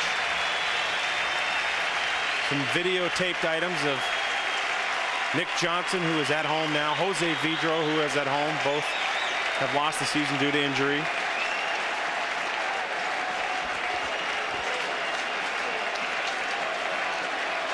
And they're starting to get a little more fired up here, knowing that the end is soon near. Chad Cordero on to work for Frank Robinson here in the top of the ninth inning. Jeff Conine, the first item up for bid. Pretty good night for Conine. 3 hits. As for Cordero, that 3.04 ERA, 6-3 record. Not bad in his first full season here in the major leagues. Drafted in the first round last year. Was called up only about a month after he signed. Got a win, got a save, both of those in September. And his major league career got off to a good start. On June 8th, Cordero was named closer, unseating Rocky Biddle from that spot, and has saved 13 games since, an Expos rookie record. Pounded on the ground, Asturis has to take a step back, times it perfectly, good arm, and the throw over to Val Pascucci, 1 down. Our third and final trivia question, our Mazda hit for the cycle trivia question, is who is the Expos all-time home run leader? Is it the Kid, the Hawk, or Vladdy the Impaler? Log on to thescore.ca with your correct answer and your chance to win in our Mazda hit for the cycle contest.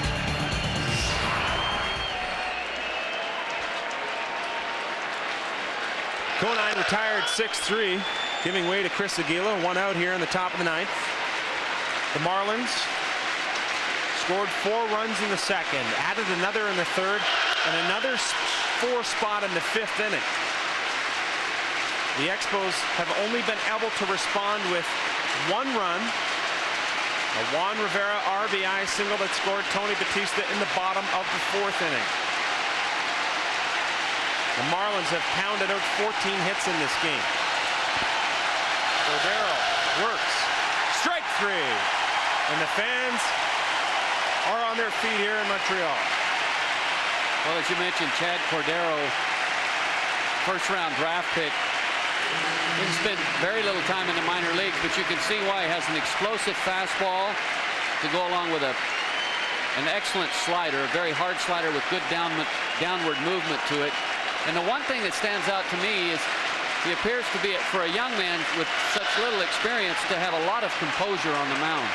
He does, and that's one of the things Frank Robinson felt would make him a good closer, is the demeanor he has for such a young guy. And I know the schedule has really taken its toll on Chad. Pitch inside to Easley, misses. Well, in his first year of a full major league season, he's never experienced that before, and it's considerably longer than anything else I'm sure that he has experienced. And for that matter, it hasn't been really a regular season. The Expos stops in Puerto Rico. 1 home game that wasn't actually a home game in San Francisco. playing a couple of games in U.S. Cellular Field, home of the Chicago White Sox, due to the hurricane. Damon Easley past Brendan Harris into the left field corner, and he's got himself a 2-out double. Well, Damon Easley right here hit what looks to be a slider that left, Chad Cordero left middle in, didn't get it away. And Damon Easley stayed on it very well and drove it down the left field line for a double. But you know, one of the things for especially a young player coming into the big leagues and establishing himself, it's not so much the physical end of it, but it's the mental grind. And you have to develop mental toughness to perform consistently day in, day out. That brings up the 8-hole hitter, Alex Gonzalez, who looks at strike one.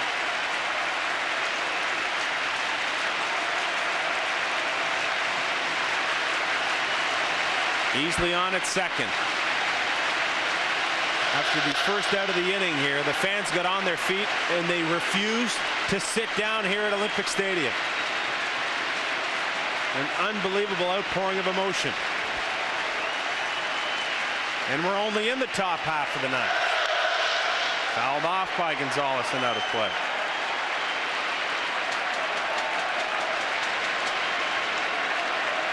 Looked a little dicey early on as we underwent a 10-minute rain delay, or not rain delay, but a 10-minute delay in the top of the third inning after several objects had been thrown onto the field. The game at that point was in question on whether or not it would continue. The fans have settled down, and what were bitter cheers early on in this game have turned to cheers of celebration. Well, I think they're just really making a point to try and send this Expo Ball Club and show their appreciation to the players that have been here over the years and this year as well. Give them a nice positive send-off. The 1-2 from Cordero. Gonzalez caught looking. So Cordero strikes out Chris Aguila looking and then does the same thing to Alex Gonzalez. And a special night it is indeed. Rather than take a commercial break, we allow the viewers at home to take it all in here at Olympic Stadium as we move to the bottom half of the ninth inning. The Expos trail by 8 runs. A small miracle needed to come back in this game.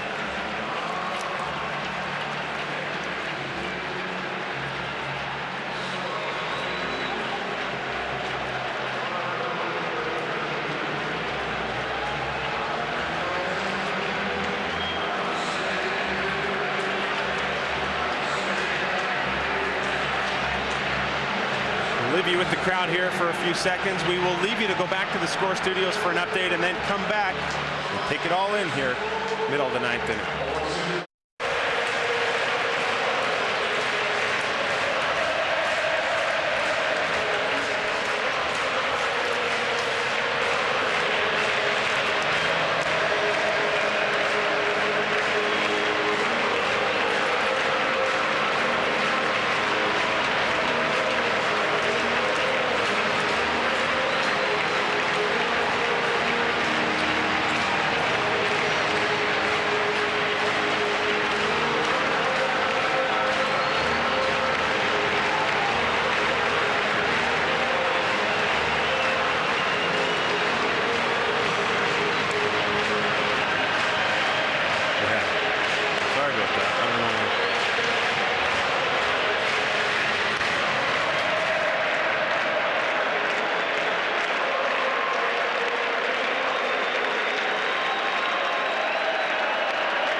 Well, there it is. Again, just a huge outpouring of emotion for the Montreal Expos. We move to the bottom of the ninth inning. Meister Asturis facing Rudy Cianez. First pitch in there for a strike.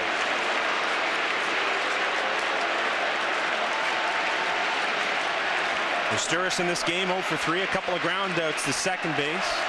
fly it out to left in his first at bat.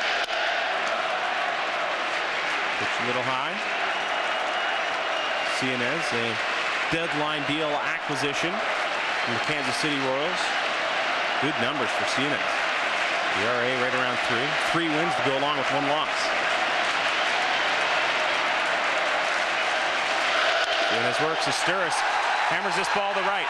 Aguila giving chase at the track, at the wall, and makes the grab. Asturis gave it a ride, but this Olympic Stadium right field's a long way to go.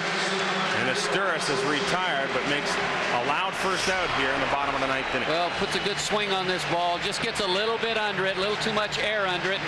A power hitter can get away with that, but a middle infielder, you miss it a little bit and it just doesn't carry enough for you. But nonetheless, a good swing and a pretty good running catch by the right fielder.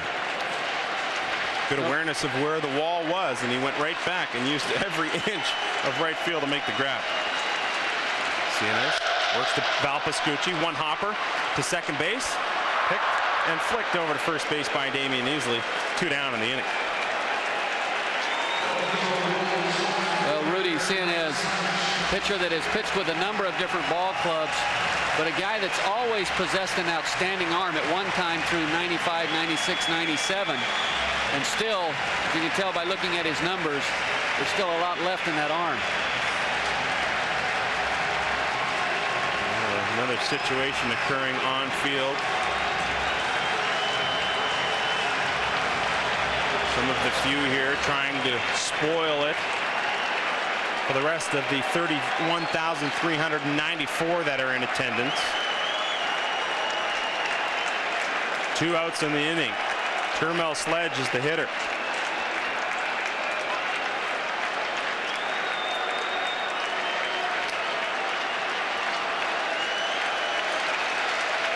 (9-1) Florida over Montreal. Fans on their feet. Would love to see one last hit from Termel Sledge. With every pitch, flash bulbs flashing here in Olympic Stadium.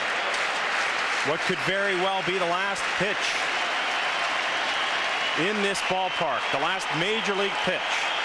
The Expos have more games to play, but they will not be played here. They'll be played in New York against the Mets, where it all started back in 1969.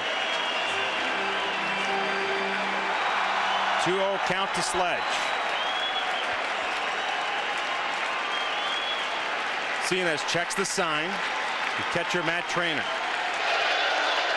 Feels low into the dirt. That ball will be thrown out of play.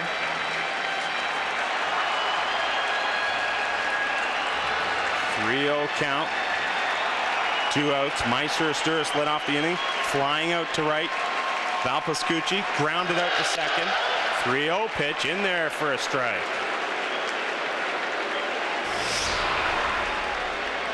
You can see all the flash bulbs going off as that pitch made its way in towards Termel Sledge. Cianez works. This ball popped up left side. Mike Mordecai, go figure, a former Expo to make the catch. And that is a very sad day, the end of a sad day for the city of Montreal, for our country. The last out at Olympic Stadium. A fly ball by Termel Sledge to former Expo Mike Mordecai at third base. Frank Robinson will take that ball and put it in his trophy case. An historic ball it is. On a night when the Montreal Expos fall 9-1 to the Florida Marlins. I think it would be appropriate and a very good gesture if the Expo players and staff would step out of the dugout and take one last bow here and show their appreciation for the support that they have received here over the years and this year from these Expo fans.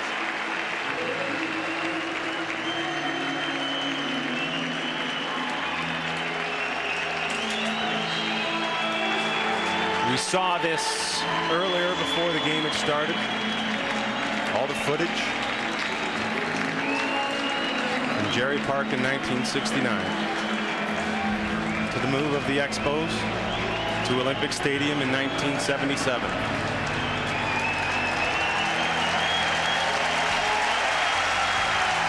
Steve Rogers, Jerry Carter, the Hawk. What a career he had here as an Expo. The Rock.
Pendant ces 36 années, j'espère qu'un jour on aura un miracle, puis ça reviendra ici.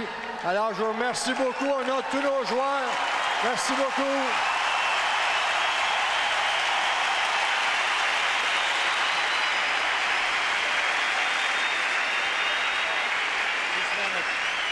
Just want to say from everybody, from everybody from the front office, to security staff, to the ushers, to the guys that work in the clubhouse, and to you fans for coming out. Just to everybody, we appreciate everything from the front office, to the staff, to the fans, to the ushers, to everybody. We thank you from the bottom of our hearts. May God bless each and every one of you.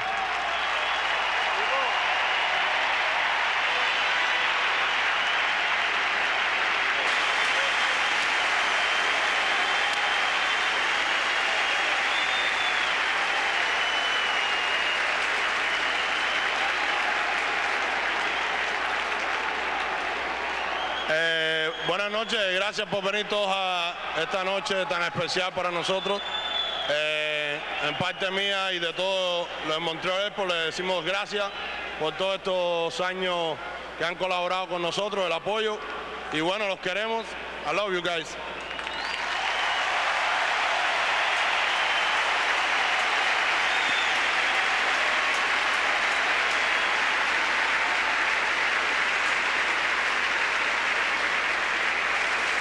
I just want to say thank you to everybody. I started my career here, and it's been great playing here off and on for quite a while.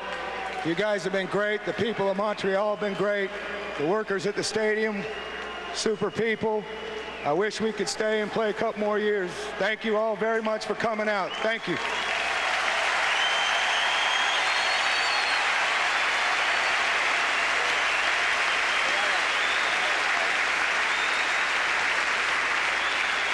Merci beaucoup. Thank you very much. Vous êtes bien aimable. Merci.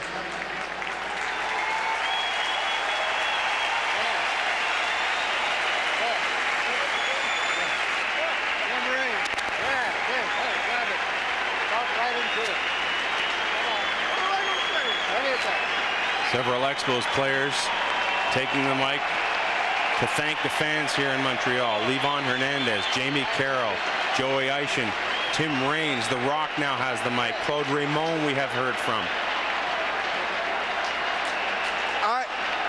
Hello. I just want to thank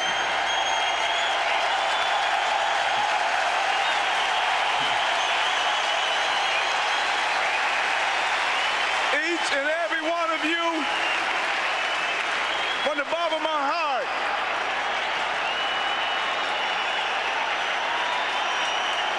Thank you for all the thanks that you've given me. And in my heart, you'll always be right here. Thank you very much.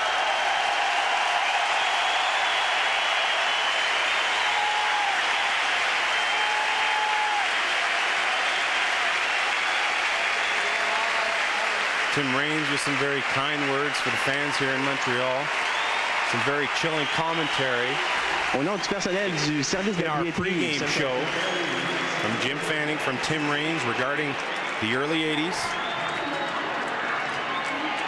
We saw Dave Van Horn on the screen a little earlier on, calling Expos games since the inception of the franchise in 1969. Players continuing to distribute balls and souvenirs. We're back with more from the Big O after this.